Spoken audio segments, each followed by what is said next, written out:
خصوصاً على افضلهم وخاتم النبیین محمد الامین وعلى آلہ وصحبہ اجمعین. اما بعد فقد قال اللہ تبارک وتعالی كما ورد في سورة النور. اعوذ باللہ من الشیطان الرجیم. بسم اللہ الرحمن الرحیم. وعد اللہ الذین آمنوا منکم وعملوا الصالحات لیستخلفنہم فی الارض کما استخلف الذین من قبلہم ولیمکنن لہم دینہم الذی ارتضی لہم ولیبدلنہم من بعد خوفہم امنا یعبدوننی لا یشرکون بی شیئا ومن کفر بعد ذلک فاولئک هم الفاسقون.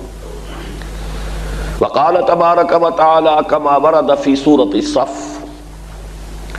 يريدون ليطفئوا نور الله بأفواههم والله متم نوره ولو كره الكافرون إلى قوله تعالى وأخرى تحبونها نصر من الله وفتح قريب وبشر المؤمنين.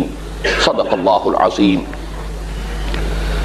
وعن النعمان بن بشیر رضی اللہ تعالی عنہ قال قال رسول اللہ صلی اللہ علیہ وسلم تکون النبوة فیکم ما شاء اللہ ان تکون ثم يرفعه اللہ اذا شاء يرفعها ثم تکون خلافة على منهاج النبوة فتکون ما شاء اللہ ان تکون ثم يرفعها اللہ اذا شاء يرفعها ثم تكون ملكا عاضا فيكون ما شاء الله ان يكون ثم يرفعه الله اذا شاء يرفعه ثم يكون ملكا جبريا فيكون ما شاء الله ان يكون ثم يرفعه الله اذا شاء يرفعها ثم تكون خلافة على منهاج النبوة. ويقول الراوي ثم سكت رسول الله صلى الله عليه وسلم. رواہ الامام احمد ابن حنبل رحمہ اللہ. رب اشرح لی صدری ویسر لی امری واحلل عقدۃ من لسانی یفقہوا قولی. اللہم ربنا الہمنا رشدنا واعذنا من شرور انفسنا. اللہم ارنا الحق حقا وارزقنا اتباعہ وارنا الباطل باطلا وارزقنا اجتنابہ. اللہم وفقنا لما تحب وترضى. اللہم وفقنا ان نجاہد فی سبیلک باموالنا وانفسنا. اللہم وفقنا ان نقیم نظام الخلافۃ علی منہاج النبوۃ فی الپاکستان اولا وفی کل العالم آخرا آمین یا رب العالمین. معزز حاضرین اور محترم خواتین، سب سے پہلے تو میں ایک ذاتی الجھن کا تذکرہ کر رہا ہوں، اور وہ اس بنا پر پیدا ہوئی ہے کہ یہ جو خطبات خلافت کے عنوان سے مضامین میں آج یہاں بیان کر رہا ہوں یا جس کا آغاز آج کر رہا ہوں، یہ تقریباً پچھلے 2 سالوں سے متعدد جلسہ عام میں بھی اجمالاً بیان ہوئے ہیں. 1-1.5-2 گھنٹے کی تقریروں میں ان مضامین کو کوشش کی ہے کہ سمیٹ کر اختصار کے ساتھ بیان کروں. پھر خاص طور پر حال ہی میں ابھی 1 مہینے کے اندر 4 جگہ پر میں یہ خطبات جو ہے بیان کر چکا ہوں. یہ 4تھی جگہ ہے کہ جہاں اب اس کا اعادہ ہو رہا ہے. پہلے کراچی سے ہم نے اس کا آغاز کیا، اور یہ بات ذرا قابل ذکر ہے کہ کراچی کے خالق دینہ ہال سے ہم نے آغاز کیا. نومبر کی 22 سے اور 25 تک 4 دن مسلسل وہاں پر خطبات ہوئے، جیسے کہ یہاں اب ہم شروع کر رہے ہیں 20 سے اور 23 تک.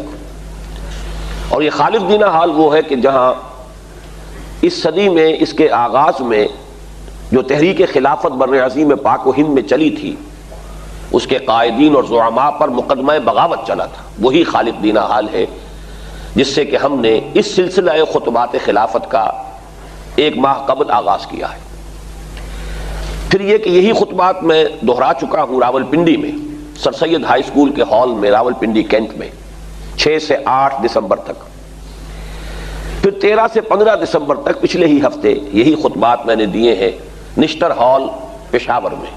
اب یہ 1 مہینے کے اندر یہ 4تھی مرتبہ میں ان مضامین کو دہرا رہا ہوں.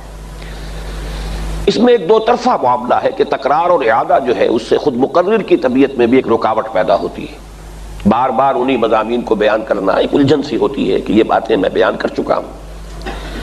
پھر خاص طور پر اس میں ایک اضافہ ہو جاتا ہے اس الجھن میں اس پہلو سے کہ میں جانتا ہوں کہ خاص طور پر تنظیم اسلامی کے جو بہت سے رفقا اور تحریک خلافت کے معاونین جو یہاں موجود ہیں، انہوں نے یہ باتیں مجھ سے اس سے پہلے کئی مرتبہ سنی ہیں، ان کے لیے بھی یہ تکرار اور اعادے والا معاملہ ہے، اس وجہ سے مجھے کچھ الجھن کا احساس ہو رہا ہے۔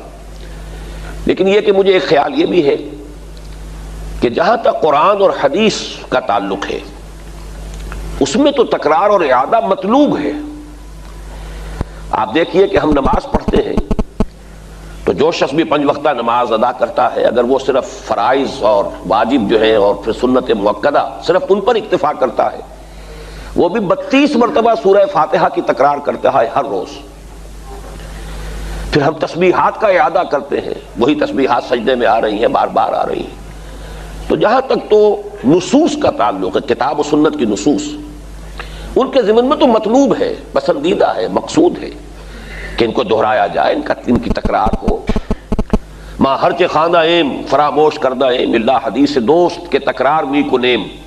تو یہ تکرار جو ہے، چونکہ میرا خاص طور پر جو آج کا مضمون ہے اسی میں زیادہ جو ہے اعادے والی بات ہو رہی ہے، میں کوشش کر رہا ہوں کہ ان ساری چیزوں کو اس مرتبہ، چونکہ اب اس کی ریکارڈنگ ہم کر رہے ہیں، ویڈیو کیسٹ تیار کر رہے ہیں، تو کوشش کروں گا کہ دھیمے انداز میں اور زیادہ سے زیادہ مضامین کو اس میں بیان کر دیا جائے، تاکہ پھر یہ ذریعہ بن جائے اس دعوت اور اس فکر کو بڑے پیمانے پر اندرون ملک بھی اور بیرون ملک بھی، جہاں بھی اردو بولنے اور سمجھنے والے لوگ موجود ہیں، ان تک اس پیغام کو پہنچانے کا۔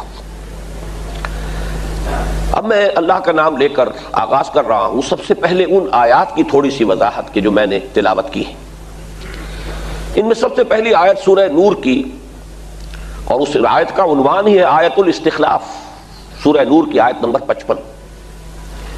وعد اللہ الذین آمنوا منکم وعملوا الصالحات، اللہ کا وعدہ ہے اے مسلمانوں تم میں سے جو لوگ ایمان اور عمل صالح کا حق ادا کر دیں گے، لَيَسْتَخْلِفَنَّهُمْ فِي الْأَرْضِ، انہیں لازماً خلافت عطا کرے گا زمین میں۔ خلافت کا اصل مفہوم کیا ہے، اس کی اصل حقیقت کیا ہے، یہ میرا کل کا موضوع ہے، اس پر میں تفصیل سے اس وقت بات کروں گا۔ اس وقت صرف یہ نوٹ کیجئے کہ یہاں پر خلافت سے مراد مسلمانوں کی حکومت ہے۔ لَيَسْتَخْلِفَنَّهُمْ فِي الْأَرْضِ، انہیں خلافت عطا کرے گا زمین میں، حکومت عطا کرے گا زمین میں۔ کما استخلف الذین من قبلہم، جیسے کہ خلافت یا حکومت عطا کی تھی ان کو جو ان سے پہلے تھی۔ چونکہ ہماری آج کی گفتگو میں بھی بعد میں بڑی تفصیل سے تذکرہ آئے گا سابقہ امت مسلمہ، اس آیت کے بھی ان الفاظ کے حوالے سے ذہن میں تازہ کر لیجئے۔ موجودہ امت مسلمہ امت محمد ہے صلی اللہ علیہ وسلم، جس سے نسبت کا ہمیں شرف حاصل ہے۔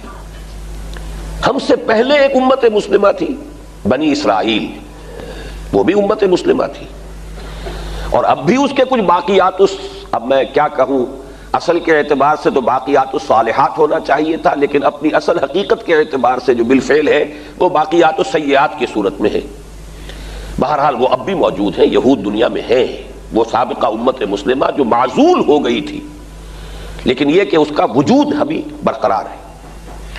تو یہاں اشارہ کیا جا رہا ہے کہ جیسے ان کو ہم نے حکومت دی تھی، قرآن مجید سے جسے ادنا مناسبت بھی ہے اسے لا محالہ اس موقع پر وہ آیت یاد آ جائے گی، یا داؤد انا جعلناک خلیفۃ فی الارض، اے داؤد ہم نے تمہیں زمین میں خلیفہ بنایا ہے، تمہیں طاقت عطا کی ہے، غلبہ عطا کیا ہے، حکومت دی ہے۔ سابقہ امت مسلمہ کا یہ جو خلافت راشدہ کا دور ہے، یہ اچھی طرح سمجھ لیجئے، حضرت طالوت، حضرت داؤد اور حضرت سلیمان علیہ السلام، ان کا یہ دور ہے تقریباً 100 برس، یہ سابقہ امت مسلمہ کا خلافت راشدہ کا دور ہے۔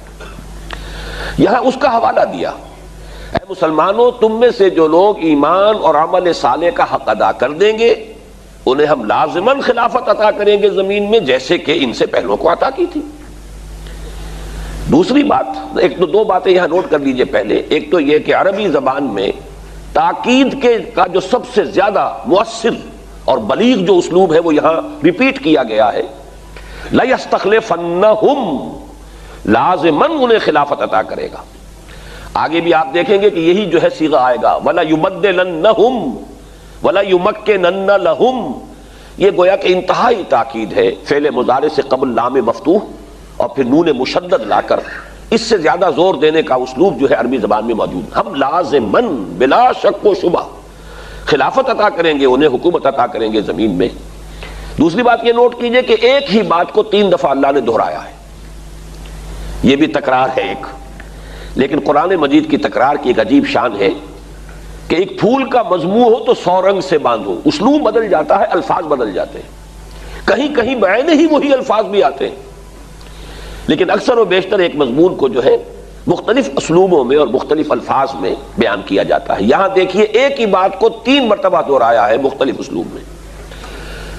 لَيَسْتَخْلِفَنَّهُمْ فِي الْأَرْضِ، انہیں زمین میں خلافت عطا کرے گا، وَلَا يُمَكِّنَنَّ لَهُمْ دِينَهُمُ الَّذِي ارْتَضَىٰ لَهُمْ، اور ان کے اس دین کو تمکن عطا کرے گا، غلبہ عطا کرے گا جو اس نے ان کے لیے پسند کر لیا ہے۔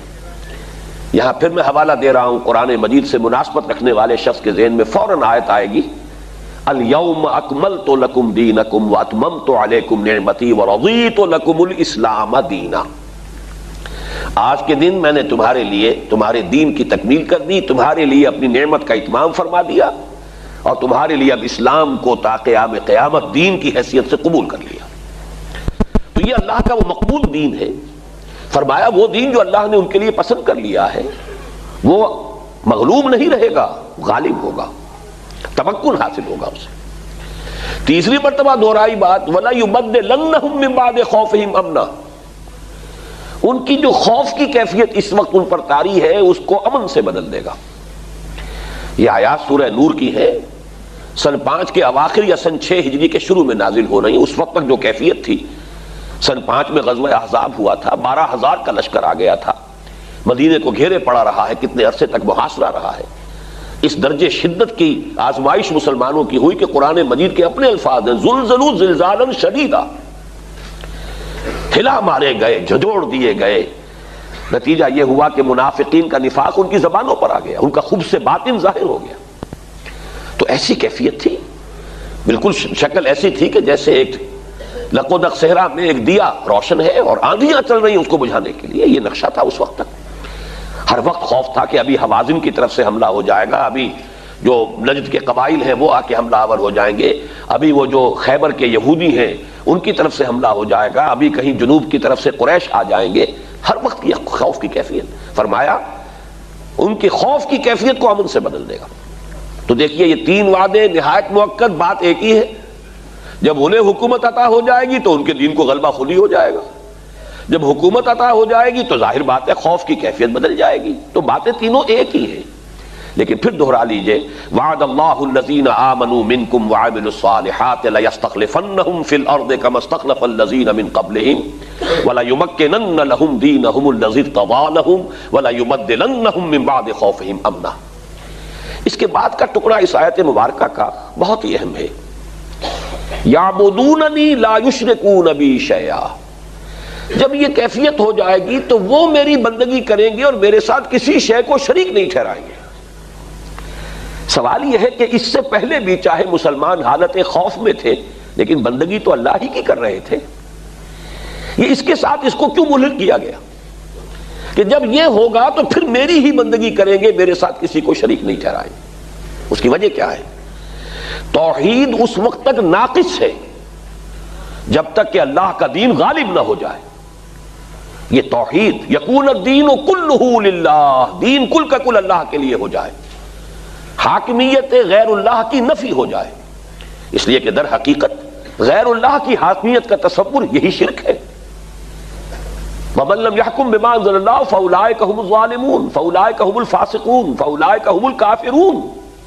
جب تک کہ نظام قائم نہیں ہو جاتا، نظام خلافت، افراد ہو سکتا ہے کہ موحد ہو، عقیدہ ان کا توحید ہو، نظام تو توحید پر نہیں ہے، نظام تو کفر اور شرک پر مبنی ہے۔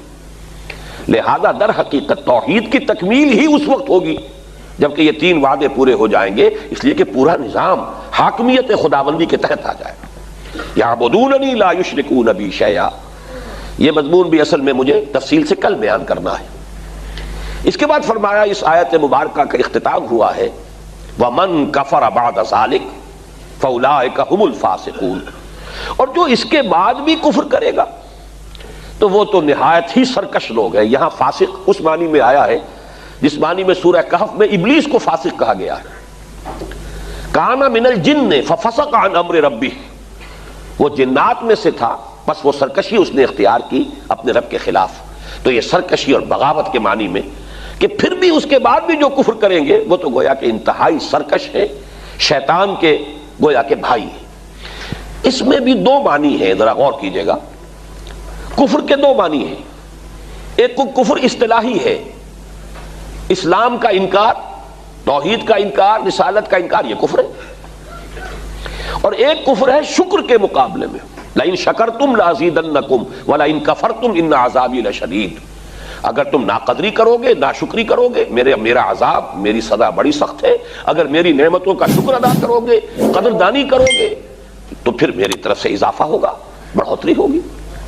تو شکر اور کفر ایک دوسرے کے مقابلے میں آتے ہیں، جیسے کہ سورہ لقمان کے دوسرے رکوع میں فرمایا وَلَقَدْ آتَيْنَا لُقْمَانَ الْحِكْمَةَ أَنِ اشْكُرْ لِلَّهِ وَمَنْ يَشْكُرْ فَإِنَّمَا يَشْكُرُ لِنَفْسِهِ وَمَنْ كَفَرَ فَإِنَّ اللَّهَ غَنِيٌّ حَمِيدٌ، شکر مقابلہ کفر۔ تو یہاں دونوں معنی ہوئے کہ جب اسلام کا غلبہ ہو جائے گا پھر بھی جو لوگ کفر پر اڑے رہے تو اس کا مطلب ہے کہ وہ تو شیطنت کا مجسمہ ہے۔ یعنی ابھی عذر ہو سکتا ہے، کوئی شخص کہے مجبوری ہے، حالات کا دباؤ ہے۔ اس وقت تو ظاہر بات ہے جب باطل کا غلبہ ہوتا ہے تو صرف اصحاب ہمت ہی وہ ہوں گے کہ جو دین کا دامن تھامیں گے۔ بڑی ہمت کی اور بڑی جرأت کی ضرورت ہے کہ غلبہ جو ہے باطل کا ہے، وہ تو وہی لوگ ہوں گے کہ جو اس نظام کے ساتھ ٹکرانے کی ہمت رکھتے ہو۔ لیکن یہ کہ جب دین کا غلبہ ہو جائے پھر بھی جو کفر پر اڑا رہے معلوم ہوتا ہے اس میں تو سرے سے خیر کوئی ہے ہی نہیں، خیر سے خالی ہے۔ فَأُولَٰئِكَ هُمُ الْفَاسِقُونَ۔ اور ایک دوسرا مفہوم میرے اور آپ کے لیے جو ہے جو زیادہ یہاں متعلق مضمون ہے وہ یہ ہے کہ اتنے پختہ وعدوں کے بعد بھی اگر کمر ہمت تم نہیں کستے اور اس کے لیے محنت اور مشقت کا عزم مصمم نہیں کرتے تو نہایت ناقدرے ہو تم ہمارے وعدوں کے کہ ہم نے وعدے کیے ہیں ایمان اور عمل صالح کی شرطیں پوری کرو، ہم تمہیں حکومت اور خلافت عطا کریں گے، تمہارے دین کو غلبہ عطا کریں گے۔ وہ بات نہیں ہوگی کہ وہ دین جو بڑی شان سے نکلا تھا وطن سے پردیس میں وہ آج غریب الغربا ہے۔ دین غالب ہوگا اور اللہ تعالیٰ تمہاری خوف کی حالت کو امن سے بدل دے گا۔ اتنے پختہ وعدے، اتنے مؤکد وعدے، پھر بھی ہمت نہ کرو، کمر نہ کسو، تو یہ انتہائی ناشکراپن ہے، انتہائی ناقدری ہے۔ وَمَنْ كَفَرَ بَعْدَ ذَلِكَ فَأُولَٰئِكَ هُمُ الْفَاسِقُونَ۔ اس آیت کے بارے میں ایک بات اور نوٹ کر لیجئے، وعدے انتہائی مؤکد ہیں لیکن ہے مشروط، نام کے مسلمانوں سے وعدہ نہیں ہے۔ وعد اللہ الذین آمنوا منکم وعملوا الصالحات، دو شرطیں پہلے ہیں، وعدہ مشروط ہے۔ اگر ایمان اور عمل صالح کا حق ادا کرو گے، یہاں صرف انہی دو الفاظ کو ابھی نوٹ کیجئے، اس کی اصل وضاحت جو ہے چوتھے خطبے میں جا کر ہوگی کہ اصل میں وہ عمل صالح کون سا ہے کہ جس کے نتیجے میں پھر یہ انعامات ملتے ہیں اللہ تعالیٰ کی طرف سے کہ جن کا وعدہ کیا گیا ہے۔ لیکن بہرحال یہ نوٹ کرنے کی بات ہے کہ وعدے غیر مشروط نہیں ہیں بلکہ مشروط ہیں ایمان اور عمل صالح کے ساتھ۔ اس سے پہلے کہ دوسری جو آیات ہیں میں ان کے بارے میں بھی کچھ عرض کروں، ایک پوائنٹ اور نوٹ کرتے چلیے اس آیت مبارکہ کے بارے میں، اور وہ یہ ہے کہ اس آیت کی ایک عظیم اہمیت اس پہلو سے بھی ہے کہ ہمارے ہاں کچھ لوگ ہیں، اب میں نام نہیں لینا چاہتا، جو خلفائے ثلاثہ کی خلافت کے انکاری ہیں، حضرت ابو بکر، حضرت عمر، حضرت عثمان رضی اللہ تعالیٰ عنہ۔ یہ آیت در حقیقت ان کے سارے دعاوی کی نفی ہے مطلق۔ اللہ کا اتنا پختہ وعدہ ہے پھر وہ پورا نہیں ہوا، اس کا مطلب یہی وجہ ہے کہ شاہ ولی اللہ دہلوی رحمۃ اللہ علیہ، ان کی بڑی مارکۃ الآراء کتاب ہے ازالۃ الخفاء عن خلافت الخلفاء، اور اس میں جن آیات کو انہوں نے مستدل بنایا ہے، اپنے استدلال کی بنیاد بنایا ہے، نمبر 1 آیت یہ ہے کہ آخر اس آیت کا مصداق خارج میں کوئی ہوگا کہ نہیں ہوگا؟ ایسے پختہ وعدے، اے مسلمانوں تم میں سے جو لوگ ایمان اور عمل صالح کا حق ادا کریں گے انہیں خلافت عطا کریں گے، تو پھر ان کا مصداق کون ہے؟ کیا آج تک یہ آیت جو ہے اس کا کوئی مصداق خارجی وجود میں نہیں آیا؟ تو گویا کہ اللہ تعالیٰ کا پھر یہ وعدہ جو ہے معاذ اللہ ثم معاذ اللہ اب تک تو جھوٹا ثابت ہوا ہے۔ اور اگر وہ خلافت ہے تو قرآن کہتا ہے کہ یہ انہی کو میں دوں گا جو ایمان اور عمل صالح کا حق ادا کریں گے، تو یہ گویا کہ سب سے بڑی دلیل ہے کہ ایمان اور عمل صالح کے مصداق کامل تھے ابو بکر اور عمر اور عثمان رضی اللہ تعالیٰ عنہم اجمعین، ورنہ پھر اس آیت کی جو ہے توجیہ نہیں ہو سکتی۔ تو اس آیت کا، یہ چونکہ میرا اس وقت کی گفتگو کا موضوع نہیں ہے، یہ ایک ضمنی بات تھی جس کی طرف میں نے اشارہ کیا کہ یہ در حقیقت ازالت الخفاء عن خلافت الخلفاء، خلفاء کی خلافت کے بارے میں جو شکوک و شبہات پیدا کر دیے گئے ہیں ان کا ازالہ، یہ در حقیقت اس کتاب کے ٹائٹل کا ترجمہ ہے، اور اس کے لیے بھی یہ آیت مبارکہ انتہائی اہم ہے۔ یہ تو اللہ تعالیٰ نے چونکہ اس کتاب کے متن کی حفاظت کا ذمہ لیا ہوا ہے، انا نحن نزلنا الذکر وانا لہ لحافظون، ورنہ تو یہ لوگ جو ہے اس آیت کو کھرچ دیتے اور اس کا وجود باقی نہ رہنے دیتے قرآن مجید میں کہ جو اس خلافت راشدہ کا انکار کرنے والے ہیں، لیکن اس میں بے بس ہے، اللہ تعالیٰ کی طرف سے حفاظت خصوصی معجزانہ حفاظت ہے جس کا وعدہ اور اعلان کیا گیا ہے۔ اب آئیے دوسری آیات، یہ 6 آیات ہیں 8ویں سے لے کر اور 13ویں تک سورہ صف کی، چونکہ ان کا ترجمہ آپ کے سامنے آ چکا ہے، ابھی عزیزم ڈاکٹر عارف رشید صلی اللہ علیہ وسلم نے بیان کیا اور درست بیان کیا، تو مجھے سہولت ہو گئی ہے کہ مجھے اس میں زیادہ تفصیل میں جانے کی ضرورت نہیں، لیکن پہلی آیت بہت اہم ہے، میں چاہتا ہوں کہ اس کے بارے میں 2 باتیں نوٹ کر لیجئے۔ یریدون لیطفئوا نور اللہ بافواہہم واللہ متم نورہ ولو کرہ الکافرون، یہ یریدون کا فاعل کون ہے؟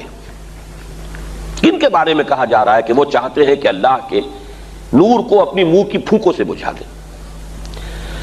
سورہ صف جن حضرات کا وہ ذہنی مناسبت کا معاملہ ہے وہ انہیں معلوم ہے کہ اس سے پہلے مسلسل تذکرہ سابقہ امت کا آ رہا ہے، یہود کا۔ انہوں نے حضرت موسیٰ کے ساتھ کیا کیا، انہوں نے حضرت عیسیٰ کے ساتھ کیا کیا، پھر وہ حضور کے ساتھ کیا کر رہے ہیں، یہ گویا کہ سابقہ امت مسلمہ کے 3 ادوار کا ذکر اس سے پہلے موجود ہے۔ یہ یہود کی طرف اشارہ ہے، اور یہ جو الفاظ استعمال کیا گئے ہیں کہ یہ اپنی منہ کی پھونکوں سے بجھانا چاہتے ہیں۔ آپ میں سے بہت سے حضرات کو مولانا ظفر علی خان کا شعر یاد آ گیا ہوگا کہ نور خدا ہے کفر کی حرکت پہ خندزن، پھونکوں سے یہ چراغ بجھایا نہ جائے گا، بالکل اس شعر اس آیت کی ترجمانی ہے۔ یہ کیوں کہا گیا؟ یہ اس وجہ سے کہا گیا کہ قرآن مجید کے دوسرے مقامات میں بھی صراحت ہے کہ اسلام کے جو 2 دشمن اس وقت جزیرہ نماء عرب میں موجود تھے، ان میں ایک تھے مشرکین جن کے سر خیل تھے قریش مکہ، لیکن وہ بہادر لوگ تھے، جری لوگ تھے، سامنے سے حملہ کرتے تھے، جبکہ دوسرے دشمن یہود تھے، یہ بزدل تھے، اور ان کے بارے میں سورہ حشر میں آیا ہے کہ یہ کبھی تمہارے ساتھ کھلے میدان میں مقابلہ نہیں کریں گے، الا فی قرى محصنۃ او من وراء جدر، قلعوں کے اندر، گڑھیوں کے اندر سے ہو کر پتھراؤ کریں گے، فصیلوں کے پیچھے سے پتھراؤ کریں گے، کھلے میدان میں آ کر ان مقابلہ کرنے کی جرت ان میں نہیں۔ ان کا ذکر ہو رہا ہے، یہ یریدون لیطفئوا نور، اور یہ طنز ہے اس میں کہ دوسرے لوگ تو بہرحال ابو جہل نے اپنے دین باطل کے لیے، اپنے عقائد باطلہ کے لیے گردن کٹوائی کہ نہیں کٹوائی، ان میں یہ بھی نہیں ہے، یہ صرف منہ کی پھونکوں سے بجھانا چاہتے ہیں، سوائے سازش کے ان کے پاس کچھ نہیں ہے۔ واللہ متم نورہ ولو کرہ الکافرون، اللہ تو اپنے نور کا اتمام فرما کر رہے گا چاہے یہ کافروں کو کتنا ہی ناپسند ہو۔ یہی آیت آئی ہے سورہ توبہ میں بھی، اتنا سا معمولی سا فرق ہے، یریدون ان یطفئوا نور اللہ بافواہہم ویابی اللہ الا ان یتم نورہ ولو کرہ الکافرون۔ 2 الفاظ کی کنسٹرکشن صرف بدل دی گئی ہے، معنی ہی وہی الفاظ ہے، اور وہاں بھی جو بھی قرآن سے واقفیت رکھتے ہیں انہیں معلوم ہے وہاں بھی تذکرہ یہود کا ہے۔ میں اس آیت پر اس درجے زور اس لیے دے رہا ہوں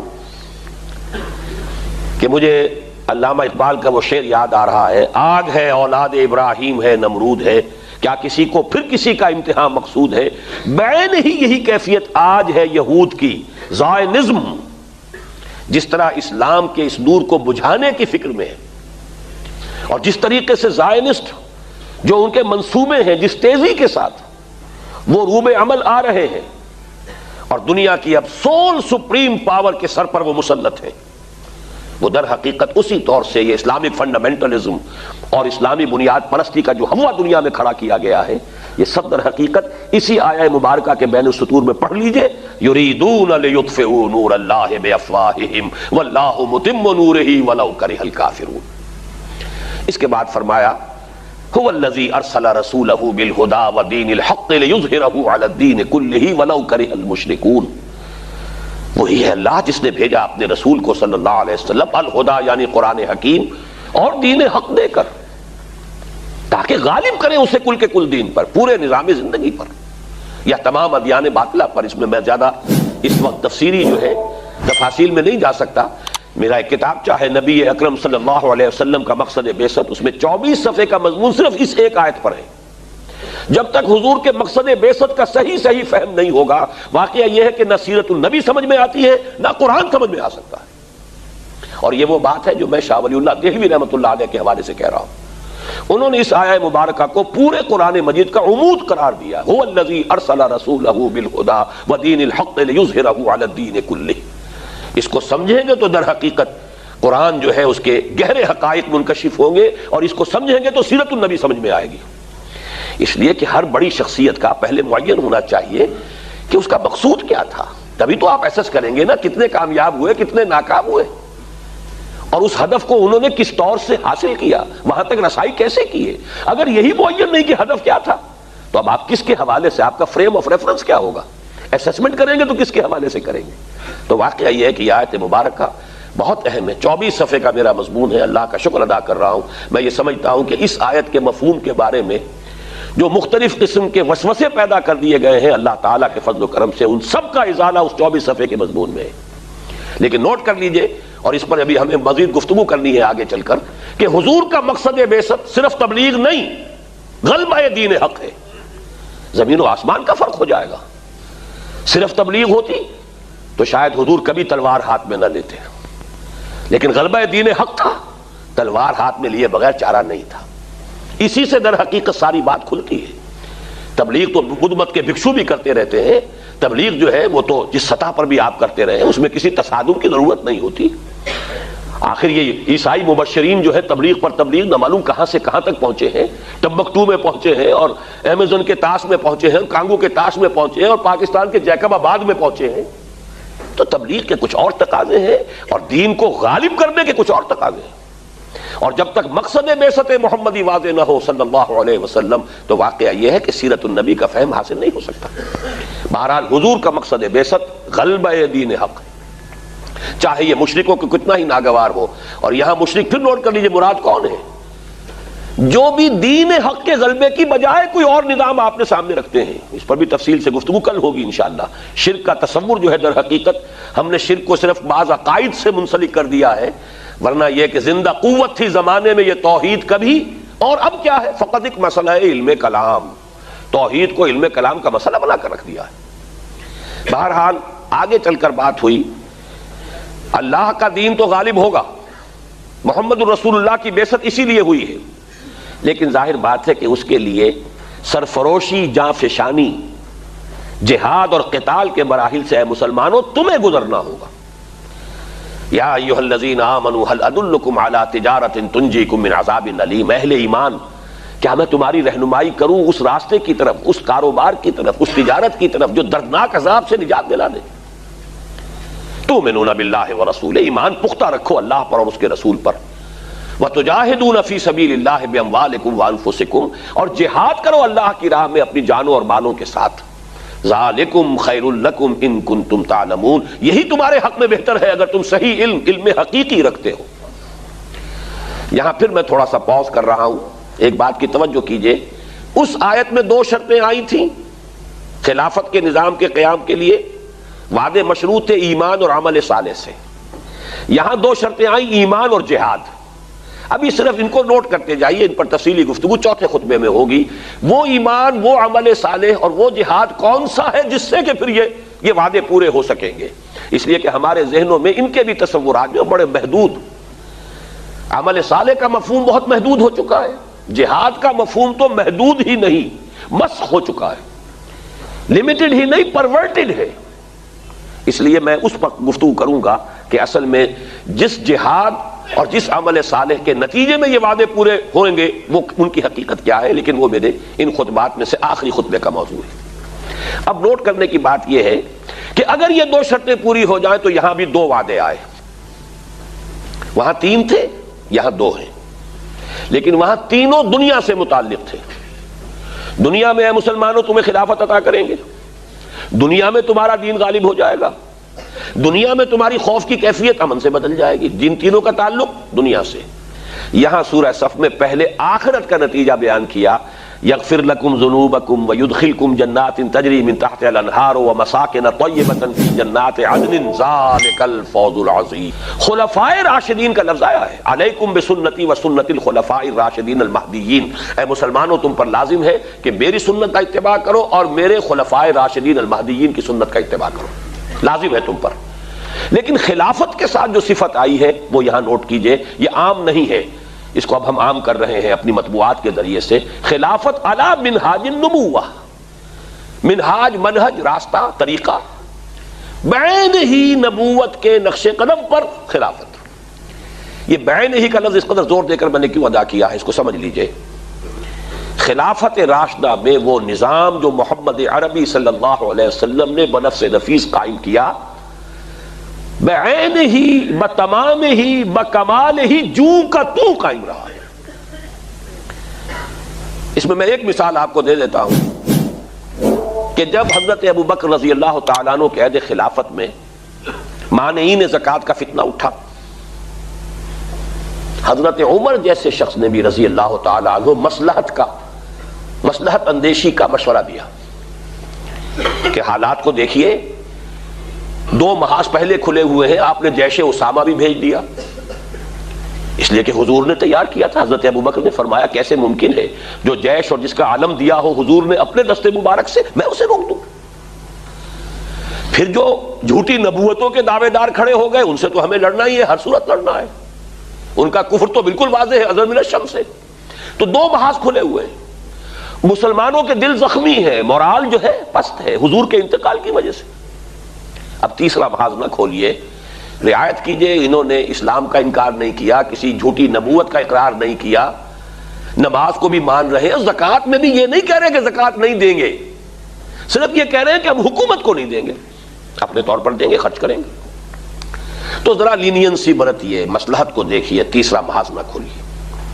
اس پر جو حضرت عمر رضی اللہ تعالیٰ عنہ کا ریئیکشن تھا، ایک تو ڈانٹ پلائی حضرت عمر کو، اور یہ مقام ہے ابو بکر کا کہ عمر کو ڈانٹ پلا سکتے تھے، صرف وہی پلا سکتے تھے صحابہ میں، اور کسی کا یہ مقام نہیں۔ اے عمر تم جاہلیت میں تو بڑے سخت تھے، کیا ہو گیا تمہیں؟ اسلام میں اتنے نرم ہو گئے، اتنی کمزوری کا مظاہرہ کر رہے ہو۔ دوسری بات فرمائی، اور یہ ہے اصل جس کے لیے میں عرض کر رہا ہوں، ایبدل الدین وانا حی، کیا دین میں ترمیم کی جائے گی جبکہ میں ابھی زندہ ہوں؟ میرے جیتے جی دین میں ترمیم نہیں ہو سکتی۔ کس حد تک کہا ہے کہ خدا کی قسم حضور کے زمانے میں اگر یہ زکوٰۃ کے اونٹوں کے ساتھ ان کو باندھنے کی رسیاں بھی دیتے تھے، اگر یہ کہیں گے کہ اونٹ لے جاؤ رسی نہیں دیں گے تب بھی میں جنگ کروں گا۔ اور اس دور کا بھی ایک حوالہ دے دوں، آپ کو معلوم ہوگا، اب تو خیر کمیونزم جو ہے معلوم ہوتا ہے کہ it's a thing of the past, لیکن ذرا کچھ سال پہلے کے ذہن میں چلے جائیے، ابھی تو بڑا غلغلہ تھا، روسیوں پر الزام تھا چائنیز کا ریویژنزم، انہوں نے اپنے نظریے میں ترمیم کر لی ہے، یہ مارکسزم کے اوپر قائم نہیں رہے ہیں، یہ تو رشین نیشنلزم کا لبادہ اوڑھ لیا ہے، مغرب کے ساتھ پیسفل کو ایگزسٹنس کیسے ممکن ہے؟ تو یہ ریویژنزم ہوتا ہے کسی بھی آئیڈیولوجیکل ریولوشن کے بعد، جو نرس ٹیسٹ ہوتے ہیں وہ اس میں ہیں، ذرا سی ترمیم ہوگی، آپ نے 1 درجے کی ترمیم کی، کچھ دنوں کے بعد 2 درجے، پھر 3 درجے، وہ تو پھر کہیں سے کہیں جو ہے خشت اول چونے حد معمار کج تا سریا پھر ربت دیر کا دیوار کج۔ تو حضرت ابو بکر کی آپ دیکھیے فصاحت اور بلاغت کی بھی انتہا ہے، اس سے زیادہ تاکید کا کوئی اسلوب ہو نہیں سکتا تھا کہ اگر صرف رسی دینے سے انکار کریں گے، اب آپ بتائیے کہاں اونٹ کی قیمت، کہاں اس رسی کی قیمت؟ اتنی ترمیم بھی مجھے گوارا نہیں ہے، اور خدا کی قسم اگر کوئی اور میرے ساتھ نہیں چاہے گا میں تنہا تنہا جاؤں گا اور جنگ کروں گا۔ ابو بکر صدیق کو یوں ہی نہیں کہہ دیا ہے امت نے، افضل البشر بعد الانبیاء بالتحقیق، یہ ان کا مقام ہے، مرتبہ ہے، رقیق القلب انسان، نحیف الجثہ انسان، لیکن عظیمت، استقلال، اس کا کوہ ہمالیہ تھا اندر۔ بہرحال میں نے یہ وضاحت کی کس لیے کہ خلافت علی منہاج النبوہ، جو کا تو خلافت کا نظام ہے کہ جو قائم رہا، جسے ہم عرف عام میں خلافت راشدہ کہتے ہیں، حدیث کی اصطلاح میں خلافہ علی منہاج النبوہ، یہ نظام دوسرا تھا۔ حضور نے فرمایا یہ بھی رہے گا جب تک اللہ چاہے گا، پھر یہ بھی ختم ہو جائے گا. ثم يرفعه الله اذا شاء يرفعها، پھر اسے بھی اللہ اٹھا لے گا. ایک نقطہ یہاں اور بیان کرتا چلوں، حضور کا دور خلافت تھا یا نہیں؟ صرف اس وقت میری بات کہیں نوٹ کر کے دماغ کے گوشے میں رکھ لیجئے، تفصیل سے بحث کل ہوگی. وہ بھی خلافت تھی. داؤد خلیفہ تھے کہ نہیں؟ یا داؤد انا جعلناک خلیفۃ فی الارض، در حقیقت وہ بھی خلافت ہے، لیکن اس خلافت کو اب یوں سمجھیے کہ ہمیشہ ہمیشہ کے لیے ایک ماڈل کی حیثیت حاصل ہو گئی. لقد کان لکم فی رسول اللہ اسوۃ حسنہ. اب باقی جو بھی نظام ہوں گے وہ اس کے حوالے سے ایسیس کیے جائیں گے. تو بعین ہی اس کے مطابق جو نظام خلافت ہے وہ ہے 30 برس کا، جس کو ہم عرف عام میں خلافت راشدہ اور حدیث کی اصطلاح میں اصلا خلافت علی منہاج النبوہ کہیں گے. اس کے بعد آیا تیسرا دور. حضور کے الفاظ کیا ہے؟ ثم تکون ملکا عاضا. پھر ایک دور آئے گا ملوکیت کا، اور اس کا وصف ہوگا کاٹ کھانے والی ملوکیت. عض یعض یوم یعض الظالم علی یدیہ. قیامت کے دن جو ہے ظالم اور کافر جو ہے اپنی مایوسی میں حسرت کے ساتھ اپنے ہاتھوں کو کاٹ رہے ہوں گے. ہائے ہماری شامت، ہم کس راستے پر چلتے رہے کہ آج اس انجام سے دو چار ہونا پڑا. عض یعض، کاٹنا، دانتوں سے کاٹنا. کٹکھنی ملوکیت کا دور آئے گا. فتکون ما شاء اللہ ان تکون. پھر وہ بھی رہے گی جب تک کہ اللہ چاہے گا کہ رہے. ثم یرفع اللہ اذا شاء یرفع. پھر اللہ تعالیٰ جب چاہے گا اسے بھی اٹھا لے گا. اس سے مراد کیا ہے؟ خلافت راشدہ یا خلافت علی منہاج النبوہ کے بعد جس نظام کو عرف عام میں خلافت کہا جاتا ہے، حدیث نبوی نے اسے ملوکیت سے تعبیر کیا. خلافت تو ایک معنی میں ہم اس کو کہہ سکتے ہیں، یہ بھی میں کل اس نقطے پہ مزید گفتگو کروں گا جب خلافت کی حقیقت، اس کے شرائط بیان کروں گا. اس لیے کہ کتاب و سنت کی ٹوٹل بالادستی وہاں موجود تھی. خلافت بنو امیہ میں بھی تھی، خلافت بنو عباس میں بھی تھی، خلافت عثمانیہ میں بھی رہی ہے. لیکن یہ ہے کہ وہ نظام جو ہے دولت کی تقسیم کا نظام بدل گیا، اور یہ در حقیقت ملوکیت یوں سمجھیے کہ دور بنو امیہ جو ہے 90 برس ہے اس کے، یہ ٹرانزیشن کا ایک پیریڈ ہے، عبوری دور ہے. خلافت علی منہاج النبوہ سے ملوکیت تک پہنچتے پہنچتے ایک دن میں تو بات نہیں ہو گئی تھی نا. دور بنو امیہ جو ہے ٹرانزیٹری پیریڈ ہے. اصل ملوکیت جا کر جو جمی ہے وہ دور بنو عباس سے، جب محل بنے اور ٹھاٹ جمے. وہ دور در حقیقت، ورنہ اس سے پہلے عربی حضارت اور بدویت جو ہے دور بنو امیہ میں برقرار تھی. لیکن بہرحال ظالم حکومت تھی، اس میں تو کوئی شک نہیں. میں چند اس کے اشارے کر رہا ہوں.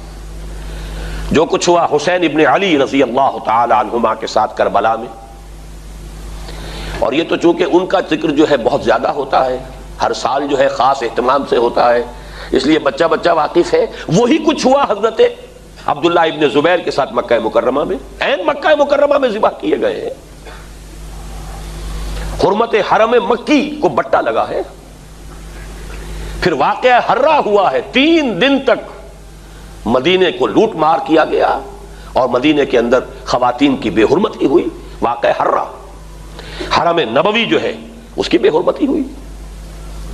پھر حجاج ابن یوسف کے ہاتھوں سینکڑوں تابعی شہید کیے گئے. تو تاریخ کے حقائق ہیں، اور میرے لیے اس سے بھی کہیں زیادہ دردناک اور تاریخ کے اعتبار سے کہیں زیادہ فیصلہ کن ظلم جو تھا، محمد ابن قاسم کو بلا کر شہید کر دیا. وہ نوجوان، ٹین ایجر نوجوان جو آیا تھا، فاتح تھا اور اتنا نیک، اتنا پارسا، ہندوؤں نے اپنے ذہن کے مطابق اسے اوتار کا درجہ دیا. وہ تو اپنے ذہن سے سوچیں گے نا. مورتیاں بنا کر مندروں میں رکھ دی گئی جن کو پوجا جا رہا تھا. ایسا نیک، اتنا صالح، اتنا پارسا، ایسا متقی، ایسا عادل حکمران. اگر کہیں انہیں موقع مل گیا ہوتا تو اسی وقت ہندوستان پورا فتح ہو جاتا. لیکن ملوکیت کو سب سے بڑا خطرہ لاحق ہو جاتا ہے اگر کوئی شخص اتنا پاپولر ہو گیا تو ہمیں خطرہ ہے، ہمارے اقتدار کو خطرہ ہے. وہاں تو سوچنے کا انداز یہ ہوگا کیا جرم تھا محمد ابن قاسم کا. تاریخ خاموش ہے. بے گناہ بلایا گیا، شہید کر دیا. یہی ہوا بعین ہی موسیٰ ابن نصیر کے ساتھ رحمت اللہ علیہ، جس نے کہ شمالی افریقہ کا اکثر و بیشتر حصہ فتح کیا تھا، اور اس کے ایک ادنا کمانڈر تھے طارق ابن زیاد. طارق جو برکنار یظل السفینہ سوخت، جس نے پورا جو ہے آئیبیرین پیننسولا فتح کیا ہے، موسیٰ ابن نصیر کو بھی بلا کر جان بخشی کر دی گئی، بوڑھے تھے بہت، ورنہ یہ کہ اتنا ذلیل کیا گیا ہے، تیز دھوپ میں کھڑا رکھا گیا ہے، بے ہوش ہو کر نیچے گرے۔ خطرہ دونوں سے ایک ہی بات کا تھا کہ ہماری بادشاہت کو ان افراد کی یہ پاپولیرٹی جو ہے اس سے خطرہ لاحق ہو گیا۔ یہ ہے وہ، ابھی تو یہ دور میں ابھی بنو امیہ کی بات کر رہا ہوں ساری، پھر جو بھی ٹھاٹھ جمے ہیں اور جو عیش ہوئے ہیں، اور کوہ قاف کا سارا نسوانی حسن جو ہے جو بغداد کے محلوں میں آیا ہے، پھر رقص و سرود جو بھی ہوا ہے، سب کچھ سب کو معلوم ہے۔ الف لیلہ جو ہے بغداد کی 1000 راتیں جو ہے، یہ ساری کی ساری داستانیں ذہن میں رکھ لیجئے۔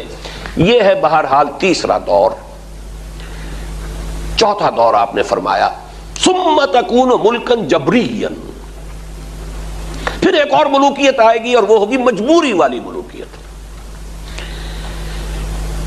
چونکہ ہمارے پاس کوئی گواہی موجود نہیں ہے کہ اس کا فرق حضور سے پوچھا گیا ہو کہ حضور یہ دونوں ملوکیتوں کا کیا فرق ہے، ملوکیت کاٹ کھانے والی ملوکیت اور پھر چوتھا دور ہے ملوکیت جبری ملوکیت۔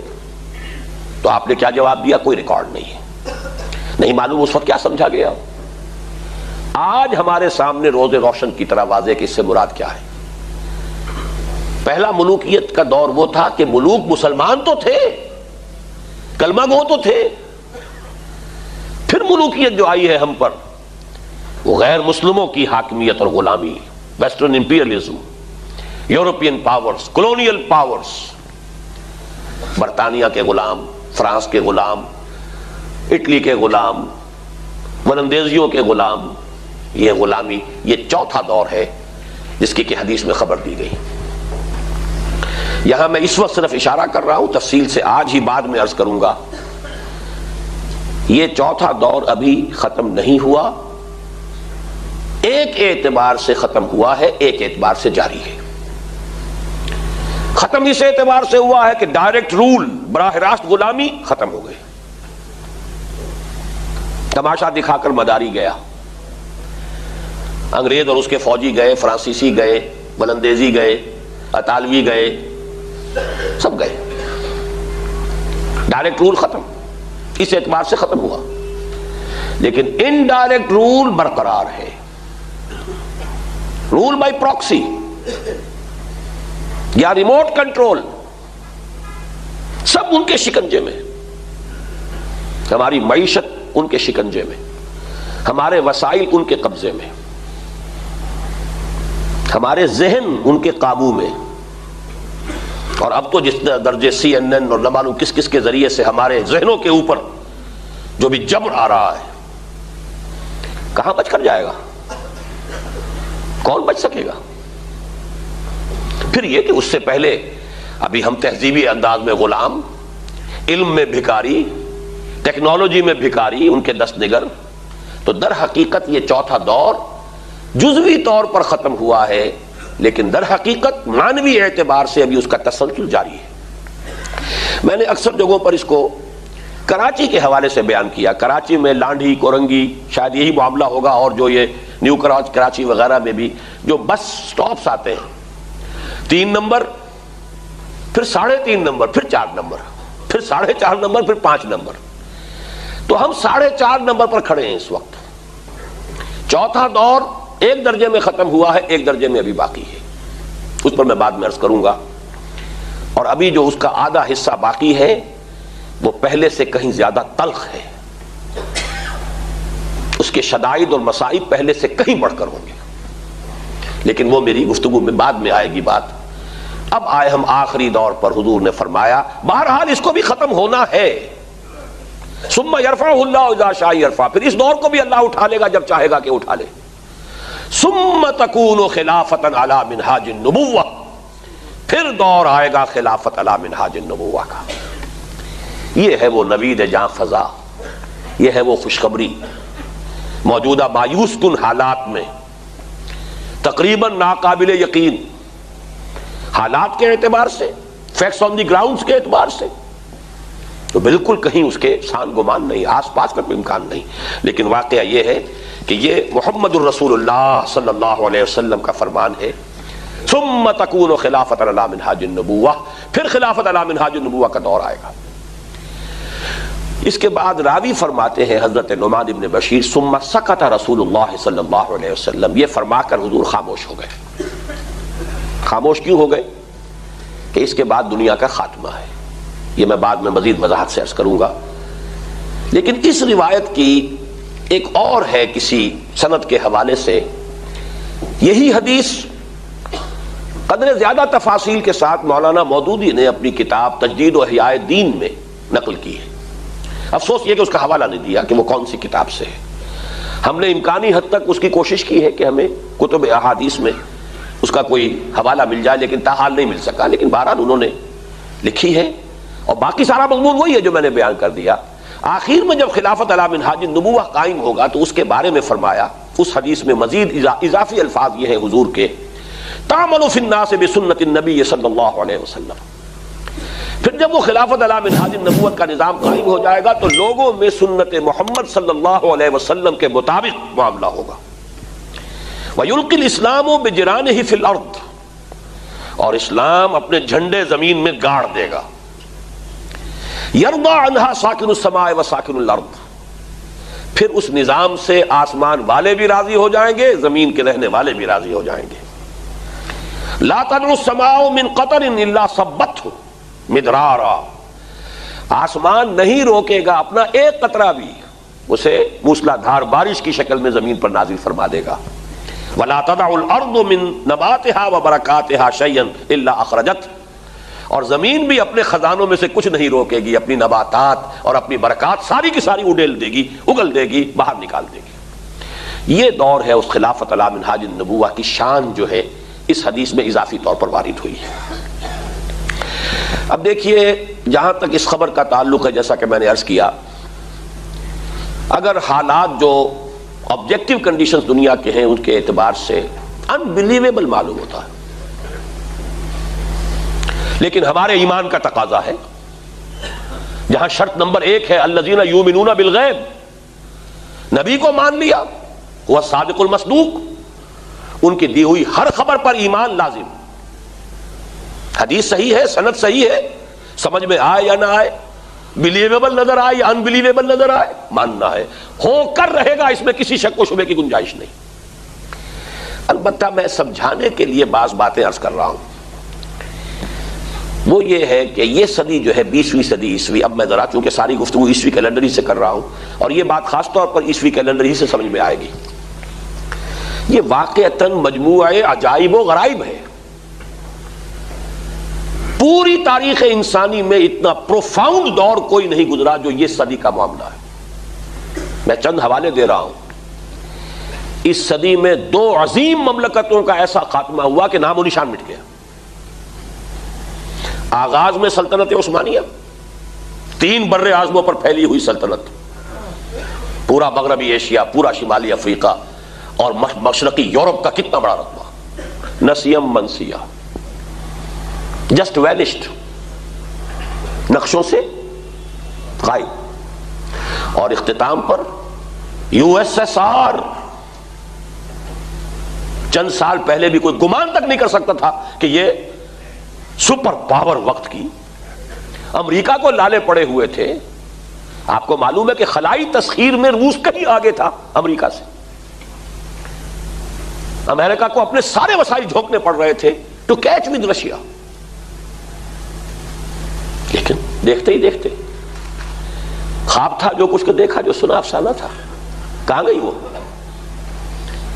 تو کیا عجب ہے کہ کوئی تیسری طاقت بھی اسی طریقے سے پگھل کر رہ جائے، اور جاننے والے جانتے ہیں کہ امریکہ کا وہ انجام دور نہیں ہے، آغاز ہو چکا ہے۔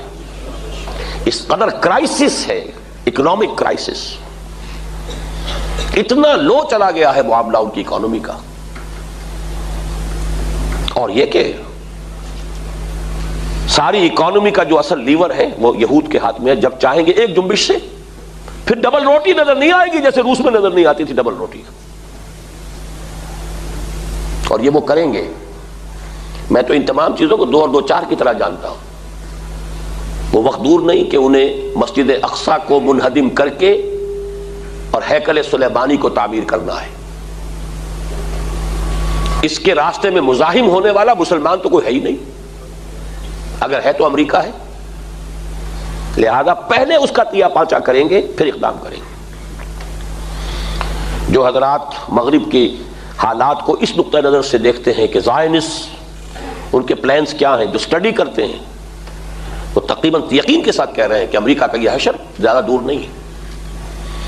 بہرحال اگر دو عظیم مملکتیں ختم ہو سکتی ہیں، دو عظیم سلطنتیں، تو امریکہ کیوں نہیں ہو سکتا؟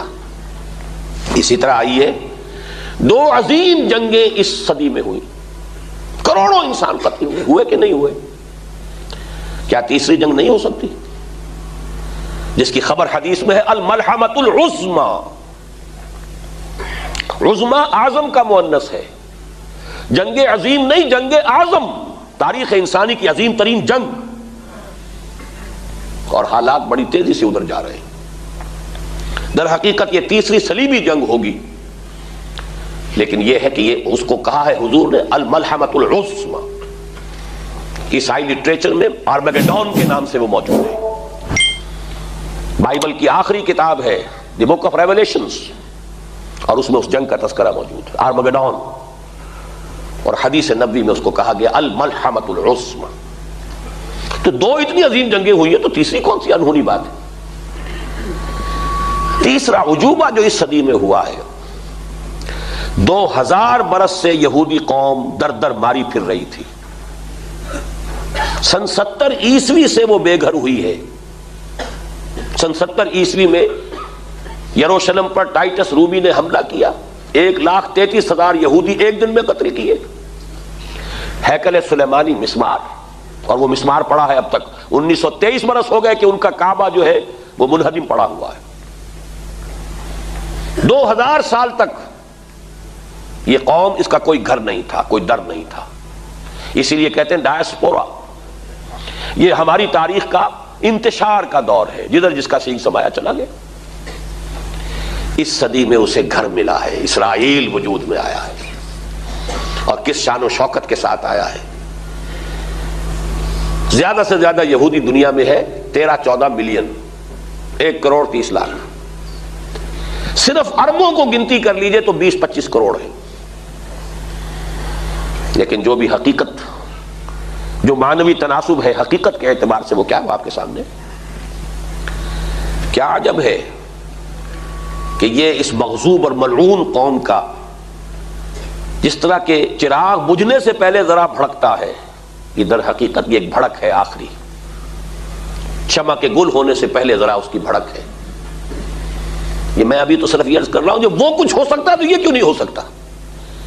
باقی مجھے عرض کرنا ہے کہ یہ کیوں ہوگا، اس کا فلسفہ کیا ہے، حکمت قرآن و حدیث سے اس کے لیے صغرا کبرا کیا ملتا ہے، یہ تو بعد میں عرض کروں گا۔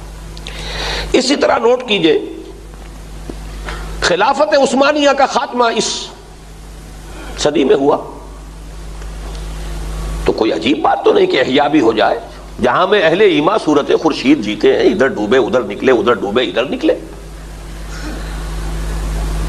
اور یہ ذرا نوٹ کر لیجئے، یہ تاریخی جو فیکٹس ہیں یہ لوگوں کے علم میں نہیں ہے۔ یہ شعر جو ہے جو میں نے پڑھا ہے بھی یوں ہی نہیں پڑھ دیا۔ جب ہسپانیہ میں خورشید اسلام غروب ہو رہا تھا، 800 برس کی حکومت غرناطہ کی ختم، بچہ بچہ یا قتل یا شمالی افریقہ کے ساحل پر ڈمپ۔ عین اسی وقت یورپ کے مشرق میں اسلام کا سورج طلوع ہو رہا تھا، اسی وقت تو ترک داخل ہوئے۔ جہاں میں اہل ایما صورت خورشید جیتے ہیں، ادھر ڈوبے ادھر نکلے، ادھر ڈوبے ادھر نکلے۔ اسلام کو تو رہنا ہے۔ حضور کی حدیث ہے انا آخر المرسلین وانتم آخر الامم، میں آخری رسول ہوں، تم آخری امت ہو۔ اور یہ امت کسی ایک نسل پر تو مبنی ہے نہیں۔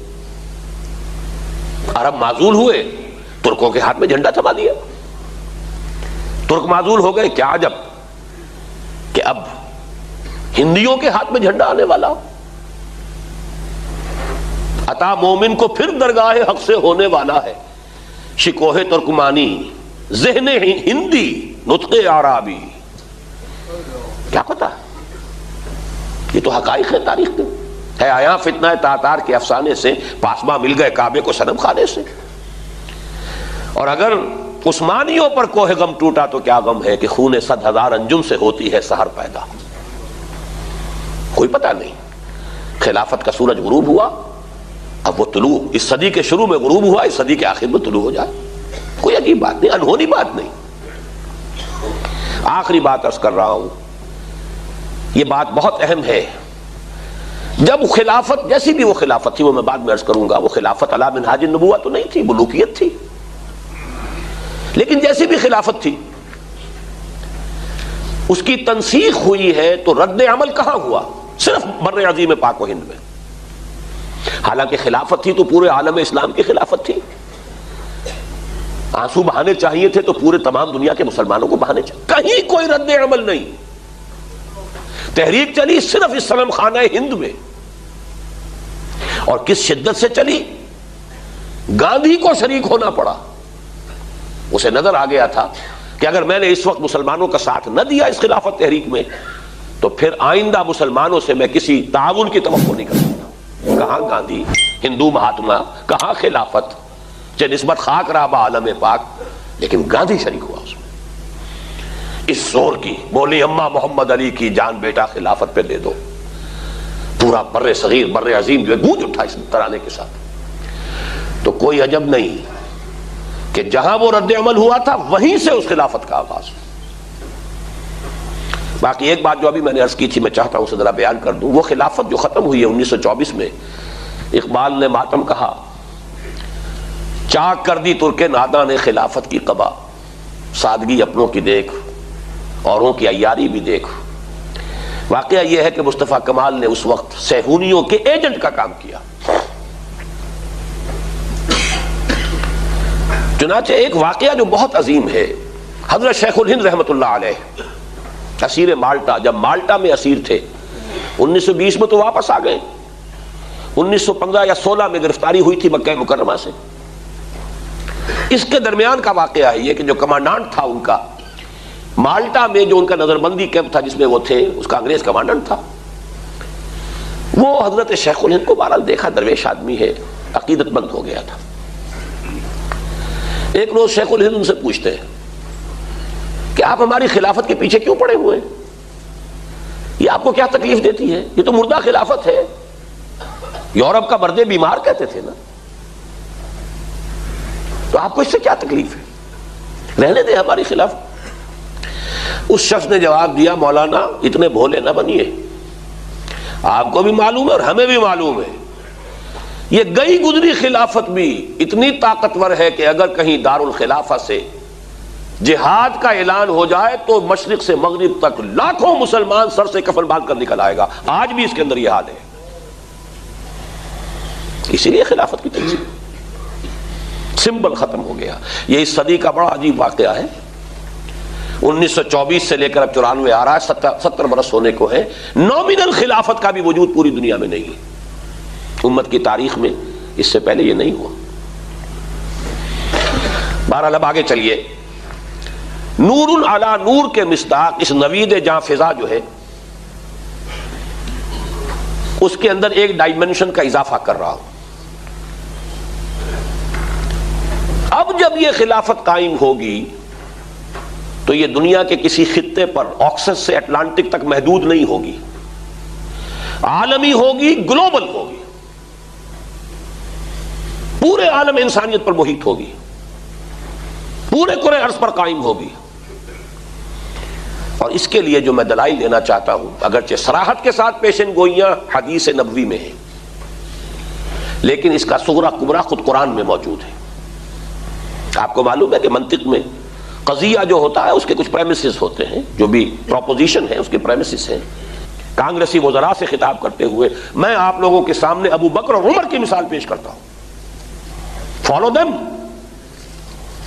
اس لیے کہ وہ نظام جو قائم کیا محمد عربی صلی اللہ علیہ وسلم نے، اس سے اونچی کوئی بات انسان آج تک سوچ سکا ہی نہیں۔ اقبال نے صحیح تعبیر کی ہے، ہر کجا بینی جہان رنگ و بو، آنکھ یس خاکش بروید آرزو، یا ز نور مصطفیٰ اورا بہاشت، یا ہنود اندر تلاش مصطفیٰست۔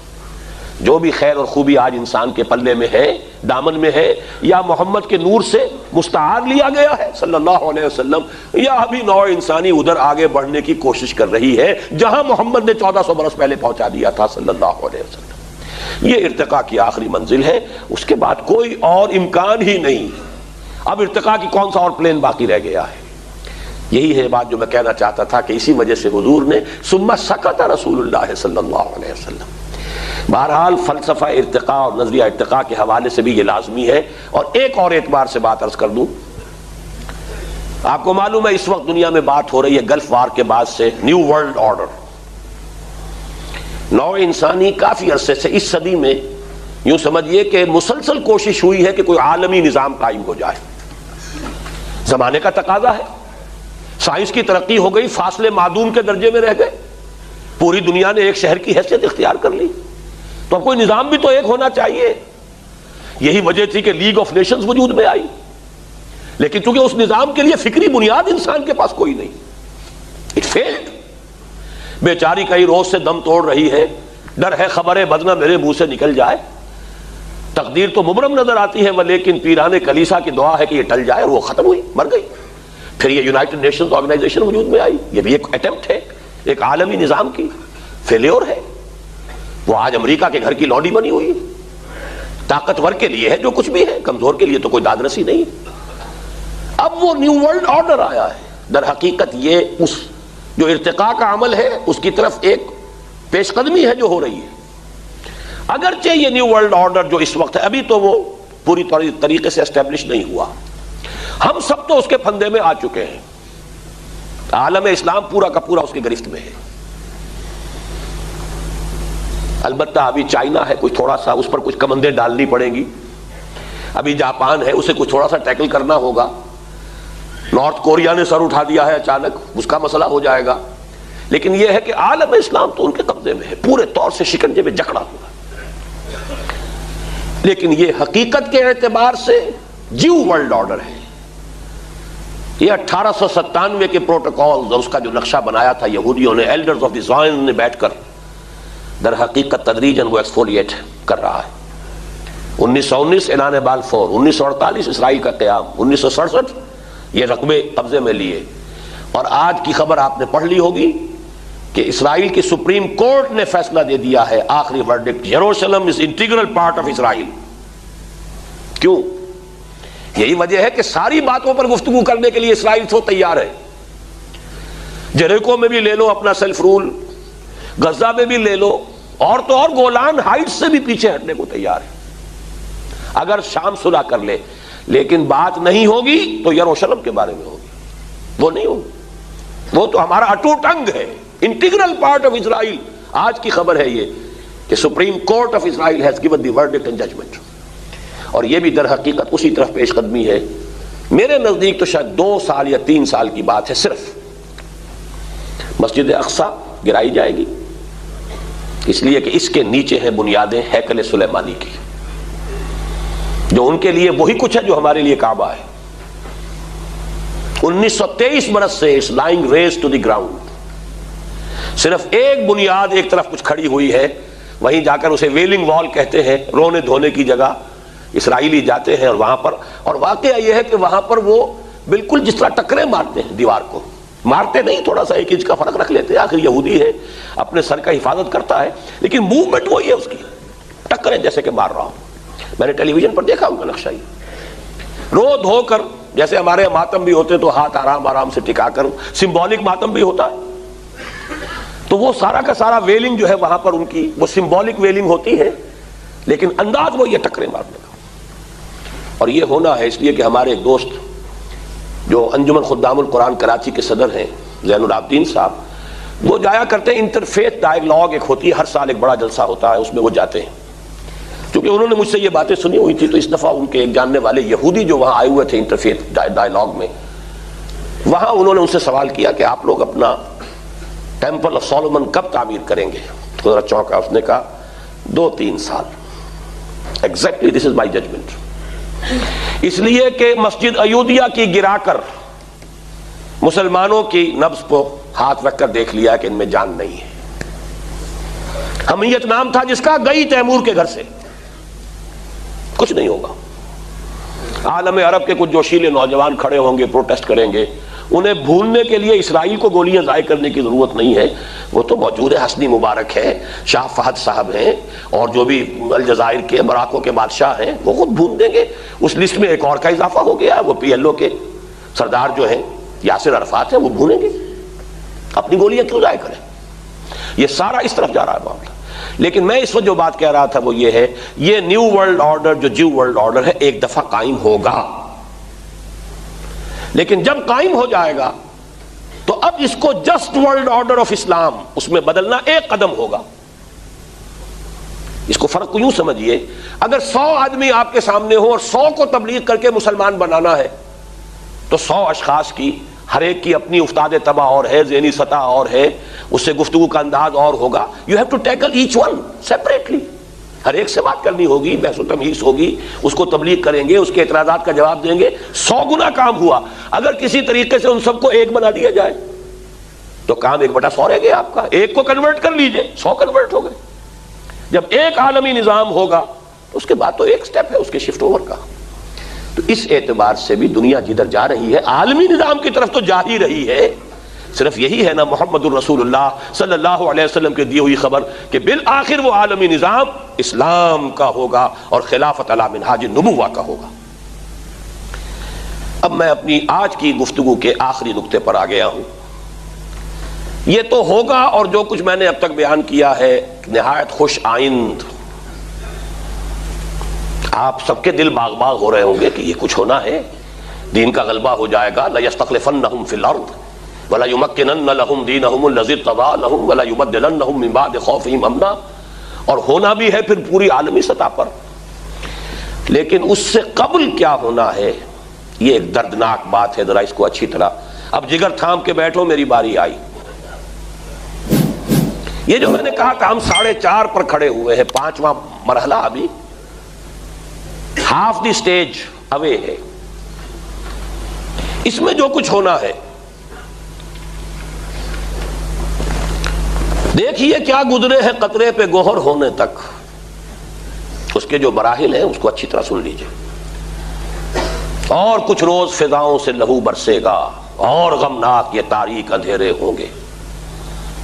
یہ وہ چیزیں ہیں کہ جن کی خبریں دی ہے محمد الرسول اللہ صلی اللہ علیہ وسلم نے. پھر عرض کر رہا ہوں بدقسمتی ہماری یہ ہے احادیث کی طرف ہمارا رجحان ہے ہی نہیں. اور اس مرحلے پر میں عرض کر دوں علماء کا بھی نہیں ہے. یہ متعدد علماء نے مجھ سے باقاعدہ خود تسلیم کیا کہ یہ جو حدیث کی کتابوں کے آخر میں آتے، کتاب الفتن، کتاب الملاحم، کتاب و علامات الساعہ، یہ ہم پڑھتے ہی نہیں. ہمارا سارا زور جو ہے وہ تو کتاب الطہارہ اور کتاب الصلاۃ اور کتاب الزکوٰۃ عبادات پر ختم ہو جاتا ہے. ساری بحثیں ہیں تو اس کے بارے میں ہے، ساری جو بھی قیل و قال ہے تو اس کے بارے میں ہے، امام شافعی کا رد کرنا ہے تو اس کے بارے میں کرنا ہے، حدیث کا اور فقہ کی تطبیق کرنی ہے تو وہاں کرنی ہے. یہاں تک تو ہم پہنچتے ہی نہیں. متعدد علماء نے اعتراف کیا.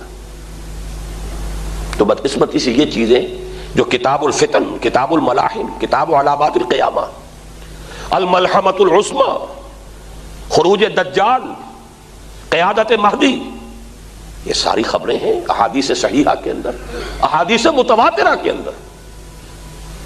لیکن ایک تو یہ کہ حضرت مسیح علیہ السلام کے نزول کی وہ غلام احمد قادیانی نے علیہ ما علیہ جو اس کی توجیہ کی ہے خود ہی بن کر بیٹھ گیا. وہ تو بات ہی ختم ہو گئی. پھر عام مسلمان بھی کہتے ہیں چھوڑو ان باتوں میں پڑھنے سے کیا ہے. واقعہ یہ ہے کہ یہ باتیں اہم تھی تو فرمائی محمد الرسول اللہ صلی اللہ علیہ وسلم نے. ان سے استغنا برتنا توہین ہے محمد الرسول اللہ صلی اللہ علیہ وسلم کی. اچھی طرح سمجھ لیجئے کہ یہ جو دن آ رہے ہیں جو نہایت سخت ہے، یہ جو امپیریلسٹ غلامی کا دور گزرا ہے اس کے مقابلے میں کہیں زیادہ سخت. اس کی جو توجیہ میں کرنا چاہتا ہوں اس وقت، اگرچہ میری کتاب چھپ چکی ہے، اس سال جو میں نے عید الفطر کے موقع پر ایک جلسہ عام کی شکل اختیار کی تھی، 1.5 گھنٹے کی ایک تقریر کی تھی، وہ اسی موضوع پر تھی. پھر نوائے وقت میں وہ مضامین میں نے کچھ اور مضامین بھی بیچ میں آ جاتے تھے، لیکن کٹواں طور پر میں نے اپنی اس تقریر کا سارا مواد بھی جو ہفتے وار کالم جو چھپتا رہا جمعے کے روز اس میں مکمل کر دیا. اب وہ کتابی شکل میں آ چکا. سابقہ اور موجودہ امت مسلمہ، ان کا ماضی، حال اور مستقبل، اور مسلمانہ نے پاکستان کی خصوصی ذمہ داری. چونکہ یہ کتاب چھپ چکی ہے، مجھے تفصیل میں جانے کی ضرورت نہیں ہے، میں چند سیلینٹ فیچرز آپ کے سامنے رکھ رہا ہوں، اس لیے کہ مجھے پتا ہے کہ کتاب پڑھنا یہ کچھ ہماری عادت میں سے اب خارج ہو چکا ہے. یہ بات جو ہے بڑے پختہ ارادے کی اور عزیمت کی ضرورت ہوتی ہے، اس لیے میں جو حضرات نہیں بھی پڑھ سکیں گے کچھ نہ کچھ بات ان کے سامنے آ جائے. پہلے ایک جملے میں سمجھ لیجئے میری بات. جو یہ حالات آنے والے ہیں خلافت علی منہاج النبوہ کے عالمی سطح پر قیام سے قبل، ان کی اصل حقیقت کیا ہے؟ دو مسلمان امتوں کی سزاؤں کی آخری قسطیں ہیں کہ جو ابھی انہیں ملنے والی ہیں. ایک جملے کے اندر پوری بات ہے، لیکن اس کی تھوڑی سی شرح. پہلی بات تو یہ جانیے دو مسلمان امتیں ہیں کون سی. پہلے میں حوالہ دے چکا ہوں، لَيَسْتَخْلِفَنَّهُمْ فِي الْأَرْضِ كَمَا اسْتَخْلَفَ الَّذِينَ مِن قَبْلِهِمْ. پہلے بھی ایک امت تھی نا. ہمارے عام مسلمان تو سمجھتے ہیں ہم ہی ہمیں اور کوئی تھا ہی نہیں. غالب کا بڑا پیارا شعر ہے، ریختہ کے ایک تم ہی استاد نہیں ہو غالب، سنتے ہیں اگلے زمانے میں کوئی میر بھی تھا. بالکل وہی بات ہے. دیکھیے میرے مفہوم کو غلط نہ سمجھیے گا خدا کے لیے، ورنہ میرے خلاف فتوے آنے شروع ہو جائیں گے. بات سمجھ لیجئے. بعض اعتبارات سے سابقہ امت مسلمہ ہم سے کئی درجہ افضل تھی. بعض اعتبارات سے فضیلت مطلقہ اس امت کو حاصل ہے. جیسے قرآن نے کہا تلک الرسل فضلنا بعضهم علی بعض. جزوی فضیلت کسی اور نبی کو حضور پر کسی پہلو سے ہو سکتی ہے، لیکن کلی اور مطلق فضیلت محمد الرسول اللہ کی صلی اللہ علیہ وسلم. اسی اعتبار سے عرض کر رہا ہوں وہ سابقہ امت مسلمہ کون سی ہے جس کے بارے میں دو جگہ الفاظ آئے قرآن میں، یا بنی اسرائیل اذکروا نعمتی التی انعمت علیکم وانی فضلتکم علی العالمین. الفاظ کی ذرا گمبھیرتا تو دیکھیے. اے بنی اسرائیل یاد کرو میرے انعام و اکرام کو جو تم پر ہوا، میں نے تو تمہیں تمام جہان والوں پر فضیلت دی. ہمارے لیے بھی الفاظ آئے ہیں کنتم خیر امت وکذالک جعلناکم امۃ وسطا.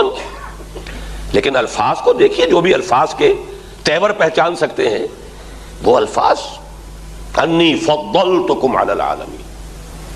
پھر یہ وہ امت ہے جس میں 1400 برس تک نبوت کا تار ٹوٹا ہی نہیں. 1400 قبل مسیح میں دو رسولوں سے بات شروع ہو رہی ہے، دو نبی ہیں، موسیٰ بھی ہے، ہارون بھی ہے. اور پھر ختم ہو رہا ہے، یہ زنجیر سنہری ختم ہوئی ہے، پھر دو نبی موجود ہیں معاصر، حضرت عیسیٰ بھی ہے، حضرت یحییٰ بھی ہے. اور درمیان میں تار ٹوٹا ہی نہیں. کلما ہلاک نبی خلفہ نبی، یہ حضور کے الفاظ ہیں. جیسے ہی کسی نبی کا انتقال ہوتا تھا کوئی نبی اس کا جانشین ہوتا تھا. یہ فضیلت ہے اس امت کی. اس کی تاریخ اس وقت امت کی تاریخ 3300 برس ہو چکی ہے یا 3400 برس. 1400 قبل مسیح میں تورات ملی تھی. بنی اسرائیل پہلے بھی تھے. حضرت یوسف علیہ السلام نبی تھے. حضرت یوسف علیہ السلام پھر حضرت موسیٰ کے درمیان کسی نبی کا تذکرہ تو نہیں ملتا. بنی اسرائیل تو تھے، 12 قبیلے تو تھے موجود. امت کی حیثیت ہوئی ہے جب انہیں تورات عطا ہوئی. وَآتَيْنَا مُوسَى الْكِتَابَ وَجَعَلْنَاهُ هُدًى لِبَنِي إِسْرَائِيلَ أَلَّا تَتَّخِذُوا مِن دُونِي وَكِيلًا. وہاں سے امت کی تاریخ شروع ہوئی. کتاب جب دی گئی، صاحب کتاب امت، اور ایک نہیں پھر کتنی اور کتابیں دی گئیں. دو تو کتابیں ہیں باقاعدہ جن پر ہمارا ایمان ہے کہ وہ کتابیں تھیں، زبور اور انجیل. اور صحیفے کتنے آئے ہیں. اس امت کی جیسے کہ 2 مرتبہ وہ آیت آئی انی فضلتکم علی العالمین، اسی طرح 2 دفعہ یہ مضمون بھی آیا ضربت علیہم الذلۃ والمسکنۃ وباؤوا بغضب من اللہ. ان پر ذلت تھوپ دی گئی، مسکنت تھوپ دی گئی، اللہ کے غضب میں گر گئے. اب کہاں سے کہاں تک کا فصل ہے اس کو نوٹ کر لیجئے. وہی قوم مغضوب ہے، وہی قوم ملعون ہے۔ مغضوب علیہم کی تفسیر سب بیان کرتے ہیں، اس سے مراد ہے یہود، اور ضالین کی تفسیر سب کہتے ہیں اس سے مراد نصارہ۔ تو مغضوب علیہم اور لعن الذین کفروا علی لسان داؤد و عیسی ابن مریم، ملعون قوم، مغضوب قوم۔ وہی قوم اب کہاں سے کہاں تک؟ 1000 فرسخ دست والی بات ہے نا، عشق تاب صبوری 1000 فرسخ دست۔ اس کو گیپ کو فل کیجئے کہ ایسا ہوتا کیوں ہے۔ اس کے لیے اللہ کے عذاب کے کچھ قوانین ہیں جن کو جان لینا چاہیے۔ میرا پورا ایک چیپٹر ہے اس کتاب میں چند جملوں میں اس کو بیان کر رہا ہوں۔ پہلی بات یہ دنیا افراد کے لیے دار العذاب نہیں ہے، قوموں کے لیے دار العذاب ہے۔ افراد کے لیے عذاب اور ثواب کا فیصلہ آخرت میں ہوگا۔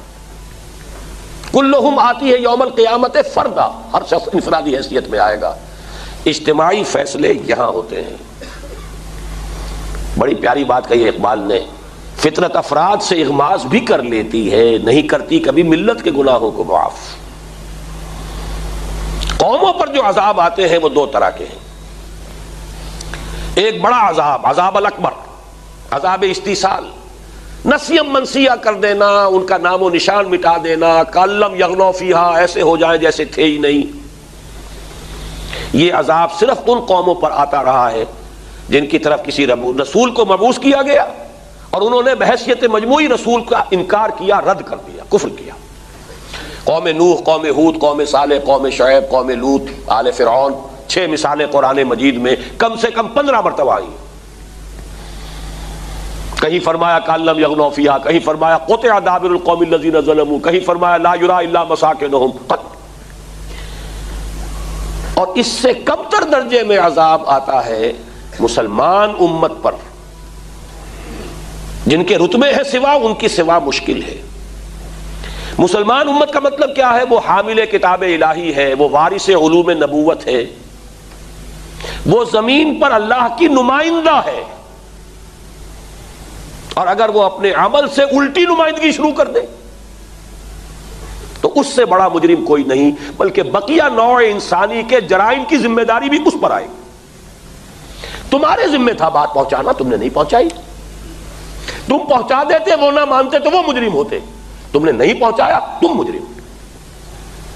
یہ ہے مسلمان امت کا معاملہ، مس ریپرزینٹ کرنا اللہ کو، اللہ کی زمین پر اس کی نمائندگی کا دعویٰ کرتے ہوئے، برعکس طرز عمل، اس سے بڑا جرم کوئی نہیں۔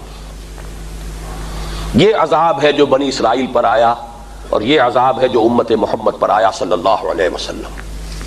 یہاں پھر میں ایک حدیث کا حوالہ دینا چاہتا ہوں، پھر عرض کرنا چاہتا ہوں کہ حدیث واقعتاً یہ جو حدیث ہے اس کو تو میں نے لکھا بھی ہے، اسے میں نے کلید پایا ہے بہت بڑے خزانے کی۔ ترمذی شریف کی روایت ہے حضرت عبداللہ ابن عمرو ابن العاص رضی اللہ تعالی عنہما سے، حضور نے فرمایا لَيَأْتِيَنَّ عَلَىٰ أُمَّتِي مَا أَتَىٰ عَلَىٰ بَنِي إِسْرَائِيلَ حَذْوَ النَّعْلِ بِالنَّعْلِ۔ میری امت پر بھی وہ سارے حالات وارد ہو کر رہیں گے جو بنی اسرائیل پر ہوئے، بالکل ایسے جیسے ایک جوتی دوسری جوتی سے مشابہ ہوتی۔ فصاحت اور بلاغت کی انتہا ہے۔ جوتی کا جوڑا رکھا ہوا ہو، اوپر سے دیکھیں گے آپ تو وہ فرق نظر آئے گا پنجوں کے رخ کے حساب سے۔ ان کے تلوے جوڑ دیجئے، بال برابر فرق نہیں، ٹرائنگل آر کانگروئنٹ، بین ہی وہی تاریخ، بین ہی وہی تاریخ۔ اب اس حدیث کے پس منظر میں جب میں نے تاریخ کا مطالعہ کیا، حضور کے بعثت کے دور تک بنی اسرائیل پر 2 عروج کے دور آ چکے تھے، 2 عذاب کے دور آ چکے تھے۔ وَقَضَيْنَا إِلَىٰ بَنِي إِسْرَائِيلَ فِي الْكِتَابِ لَتُفْسِدُنَّ فِي الْأَرْضِ مَرَّتَيْنِ وَلَتَعْلُنَّ عُلُوًّا كَبِيرًا۔ سورہ بنی اسرائیل کے پہلے رکوع کا جا کر مطالعہ کر لیجئے گا۔ 2 مرتبہ عذاب کے کوڑے ان کی پیٹھ پر برسے۔ ایک دفعہ پہلے اشوریوں کے ہاتھوں اسرائیل کی مملکت ختم ہوئی، پھر کیلڈینز کے ہاتھوں، نیبوکڈنیزر کے ہاتھوں جو تباہی آئی ہے 600 قبل مسیح میں، 6 لاکھ انسان یروشلم میں قتل کیا گیا، 6 لاکھ کو قیدی بنا کر لے گیا، ایک متنفس نہیں چھوڑا یروشلم میں۔ اور ہیکل سلیمانی مسمار کر کے ہموار کر کے اس کی بنیادیں تک کھود دی. فَإِذَا جَاءَ وَعْدُ أُولَاهُمَا بَعَثْنَا عَلَيْكُمْ عِبَادًا لَنَا أُولِي بَأْسٍ شَدِيدٍ فَجَاسُوا خِلَالَ الدِّيَارِ وَكَانَ وَعْدًا مَفْعُولًا. اس کے بعد پھر حضرت عزیر علیہ السلام کی دعوت توبہ، منادی توبہ کی، پھر جاگے، پھر ہوش میں آئے، توبہ کی، گڑ گڑائے. سائرس کے ہاتھوں اللہ نے پھر نجات دلوائی بیبیلونیا کی کیپٹیوٹی سے. پھر آئے یروشلم کو پھر تعمیر کیا، پھر اپنا کعبہ، اپنا ہیکل سلیمانی بنایا. پھر ایک دور عروج کا آیا، مکابی سلطنت. لیکن پھر وہی، میں تجھ کو بتاتا ہوں تقدیر امم کیا ہے، شمشیر و ثنا اول، طاؤس و رباب آخر. پھر وہی طاؤس و رباب، وہی عیاشیاں، وہی بدماشیاں، وہی گلچھرے، وہی کتاب اللہ جو ہے پیچھے ڈالی ہوئی ہے. نبذ فریق من الذین اوتوا الکتاب کتاب اللہ وراء ظہورہم. لہذا پھر عذاب کا کوڑا برسا. اور اب عذاب کا کوڑا جو آیا، پہلے یونانیوں کے ہاتھوں، پھر رومیوں کے ہاتھوں. یہ 4 الفاظ نوٹ کر لیجئے.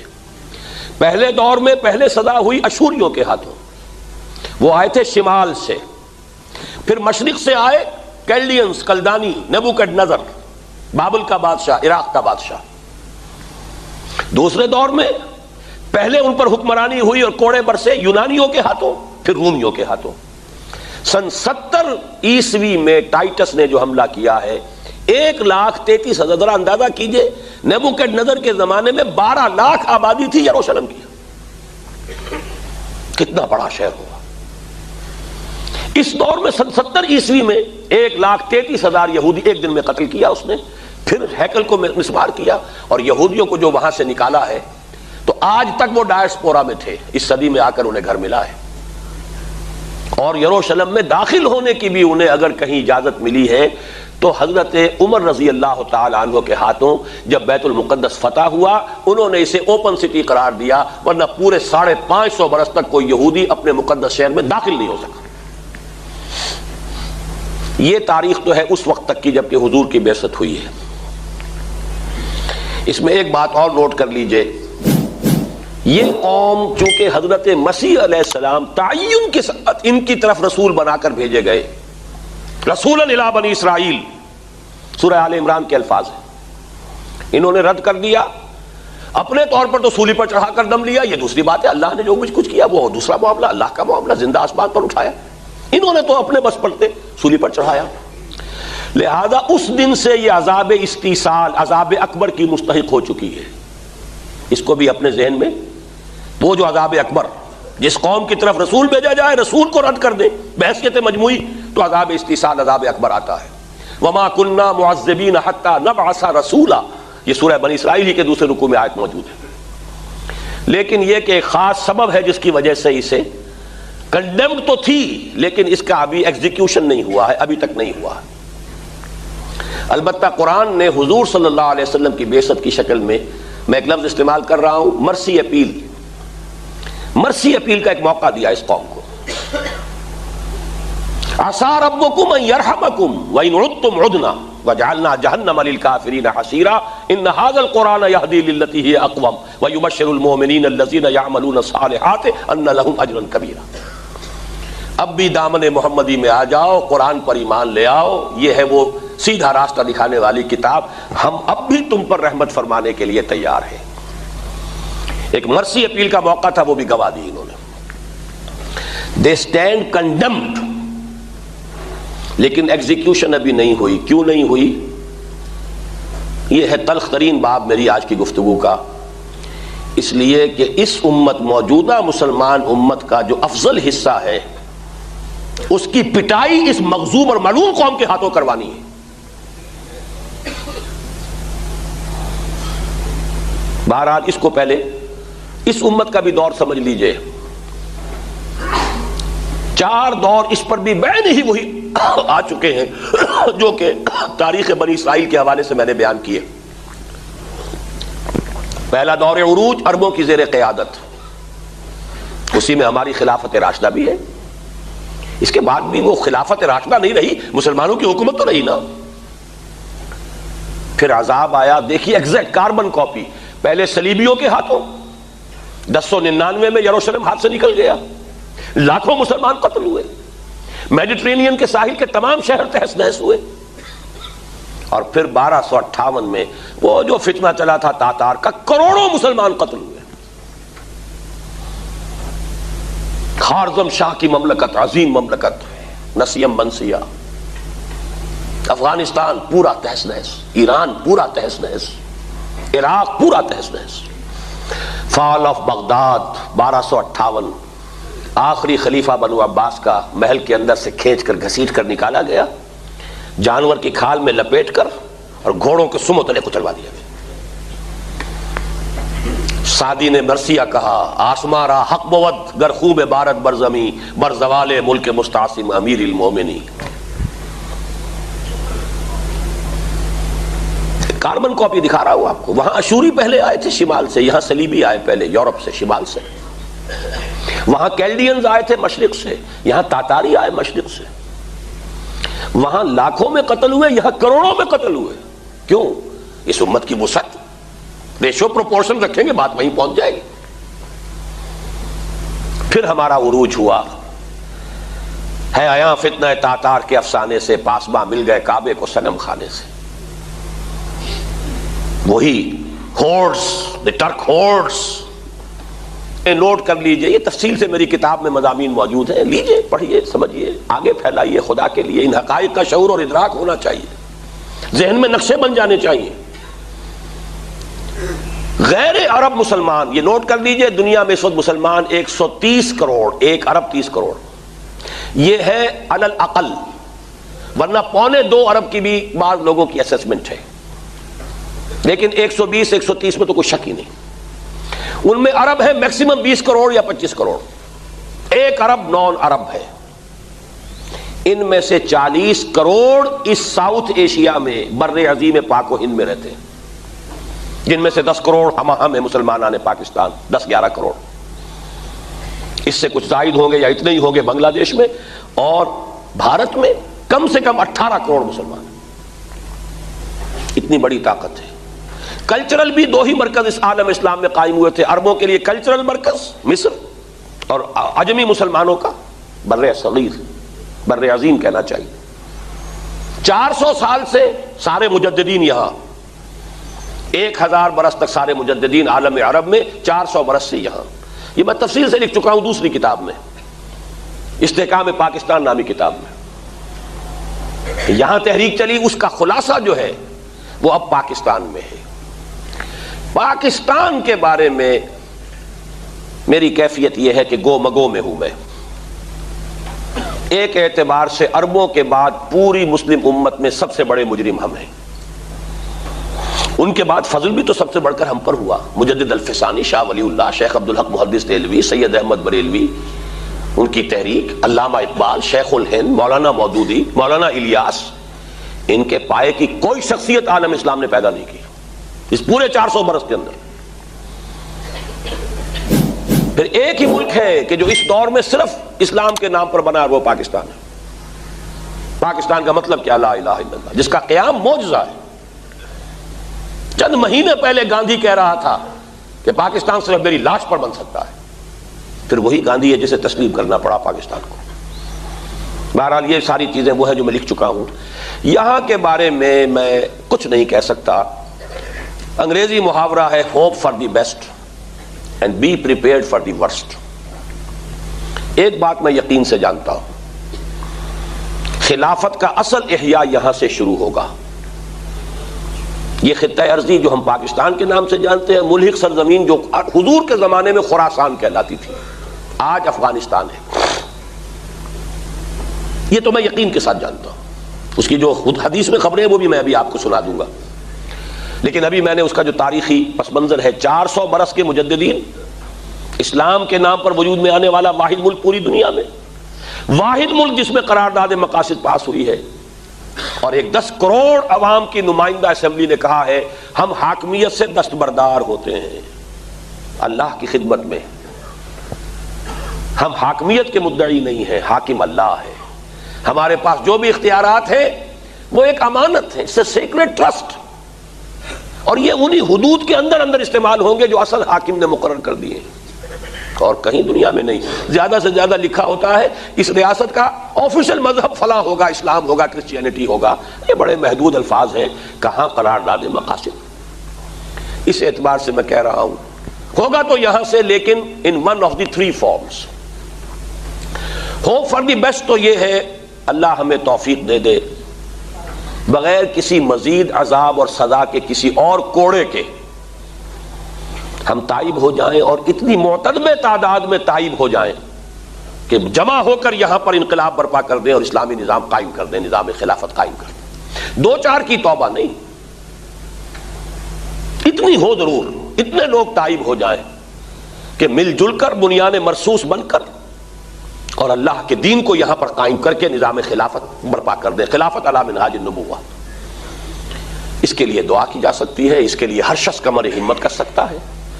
افراد ہی سے ہوگا نا، افراد سے، افراد کے ہاتھوں میں ہے اقوام کی تقدیر، ہر فرد ہے ملت کے مقدر کا ستارہ. اس سے کم تر یہ تو ہے ہوپ فار دی بیسٹ. اس کی ایک ہی مثال تاریخ میں پہلے ہے. ہم جس عذاب کے مستحق ہو چکے ہیں، نوٹ کر لیجئے، اللہ نے پہلے ہمیں 25 برس کی مہلت دی.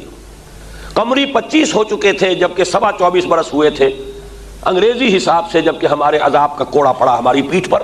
پاکستان 2 لخت ہوا، بدترین شکست. 93,000 پاکستانی اس ہندو کی قید میں گئے جس پر 800 برس تک، کہیں 1000 برس تک، کہیں 600 برس تک حکومت کی تھی. اور اب پھر مزید 25 برس ہونے کو آ رہے ہیں. 2.5 برس رہ گئے کل، بلکہ شاید 2.25 برس قمری حساب سے. 27ویں شب جو رمضان کی اب آ رہی ہے، 48 برس پاکستان کے وجود کو ہو جائیں گے اسلامی کیلنڈر کے حساب سے. تو 3 مہینے یہ 2 سال اور 2.25 برس ہیں. اگلا 25 برس کا جو ہے مہلت کا معاملہ ختم ہوگا.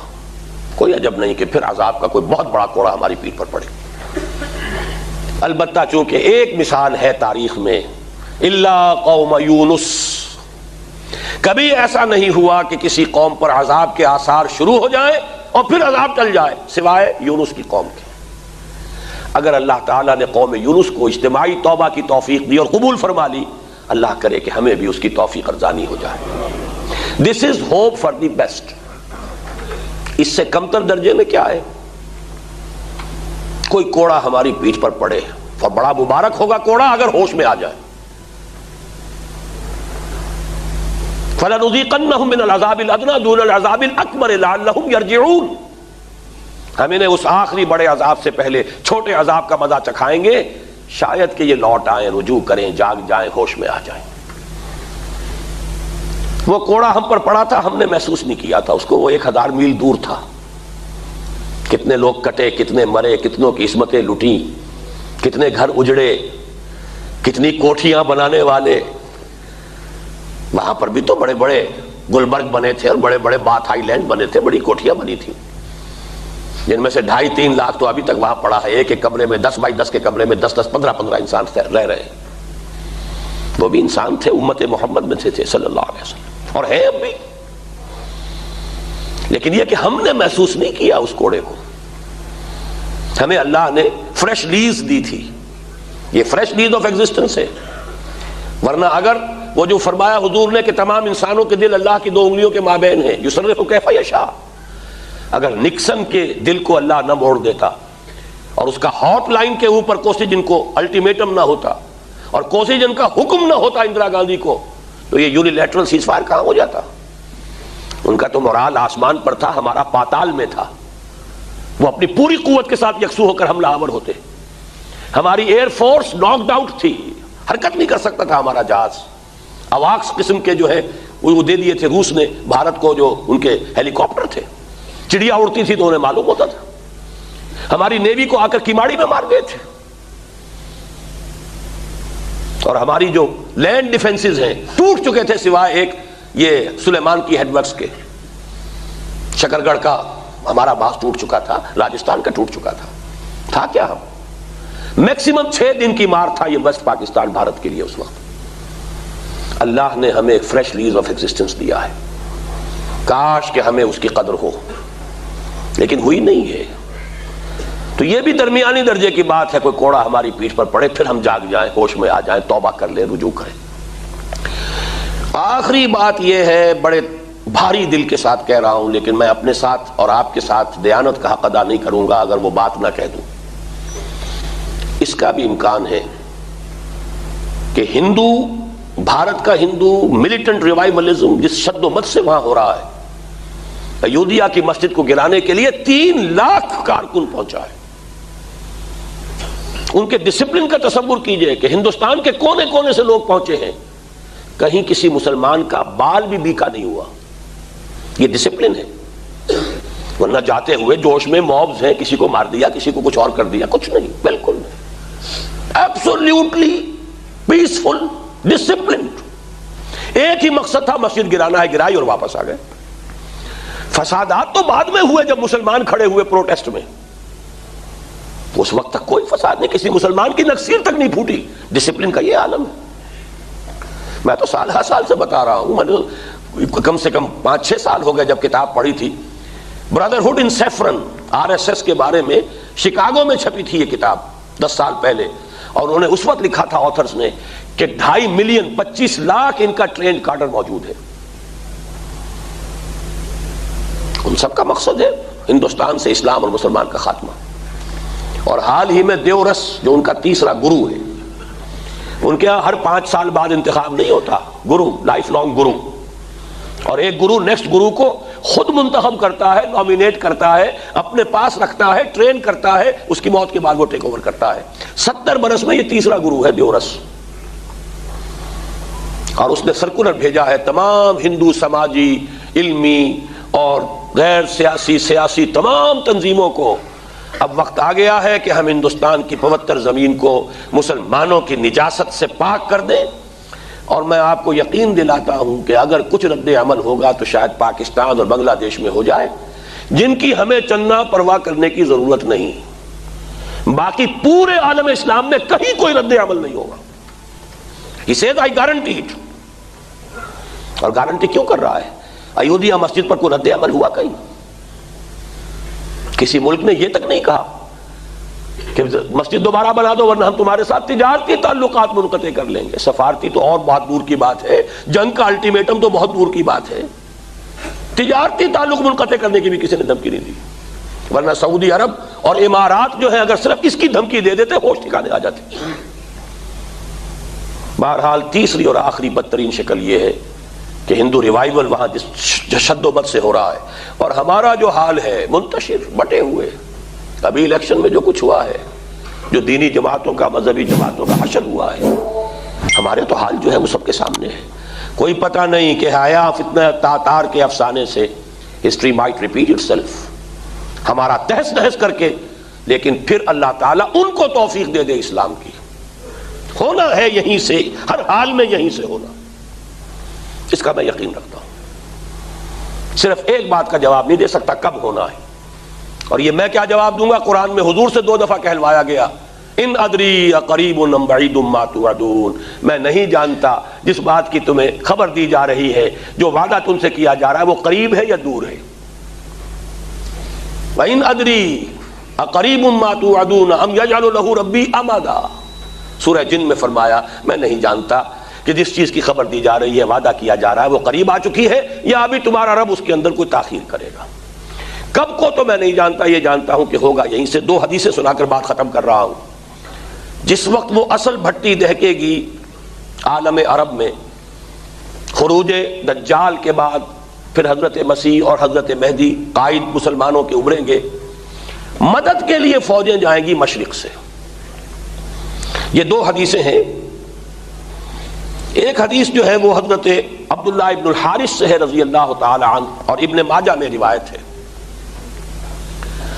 یخرجون ناس من المشرق یؤتون للمہدی یعنی سلطانہ، مشرق سے فوجیں نکلیں گی، آئیں گی، جو مہدی کی حکومت قائم کرنے کے لیے منزل پر منزل مارتی ہوئی چلی آئیں گی۔ معلوم ہے مشرق کے کسی علاقے میں وہ نظام خلافت پہلے قائم ہو چکا ہوگا۔ دوسری حدیث ترمذی میں ہے حضرت ابو ہریرہ سے رضی اللہ تعالی عنہ، یخرج من خراسان رایات سود لا يردها شیء حتی تنصب بایلیا، خراسان کے علاقے سے سیاہ علم چلیں گے، انہیں کوئی لوٹا نہیں سکے گا جب تک کہ وہ ایلیا میں جا کر نصب نہ ہو جائے۔ ایلیا حضور کے زمانے میں یروشلم کا نام تھا۔ ٹائٹس نے جب مسمار کیا ہے یروشلم کو سن 70 میں، وہ کافی عرصے تک تو پڑا رہا، کوئی آبادی نہیں، ویران۔ پھر ہیڈریان نے دوبارہ تعمیر کیا تھا، ایک اور رومن ایمپرر ہے، اس نے شہر کو بنایا، ہیکل نہیں بنایا، شہر بنایا، اس شہر کا نام رکھا ایلیا۔ حضور کے زمانے میں ایلیا نام تھا یروشلم کا، اور خراسان نام تھا اس علاقے کا، جس کا کچھ حصہ اس وقت پاکستان میں ہے اور زیادہ تر حصہ افغانستان میں ہے۔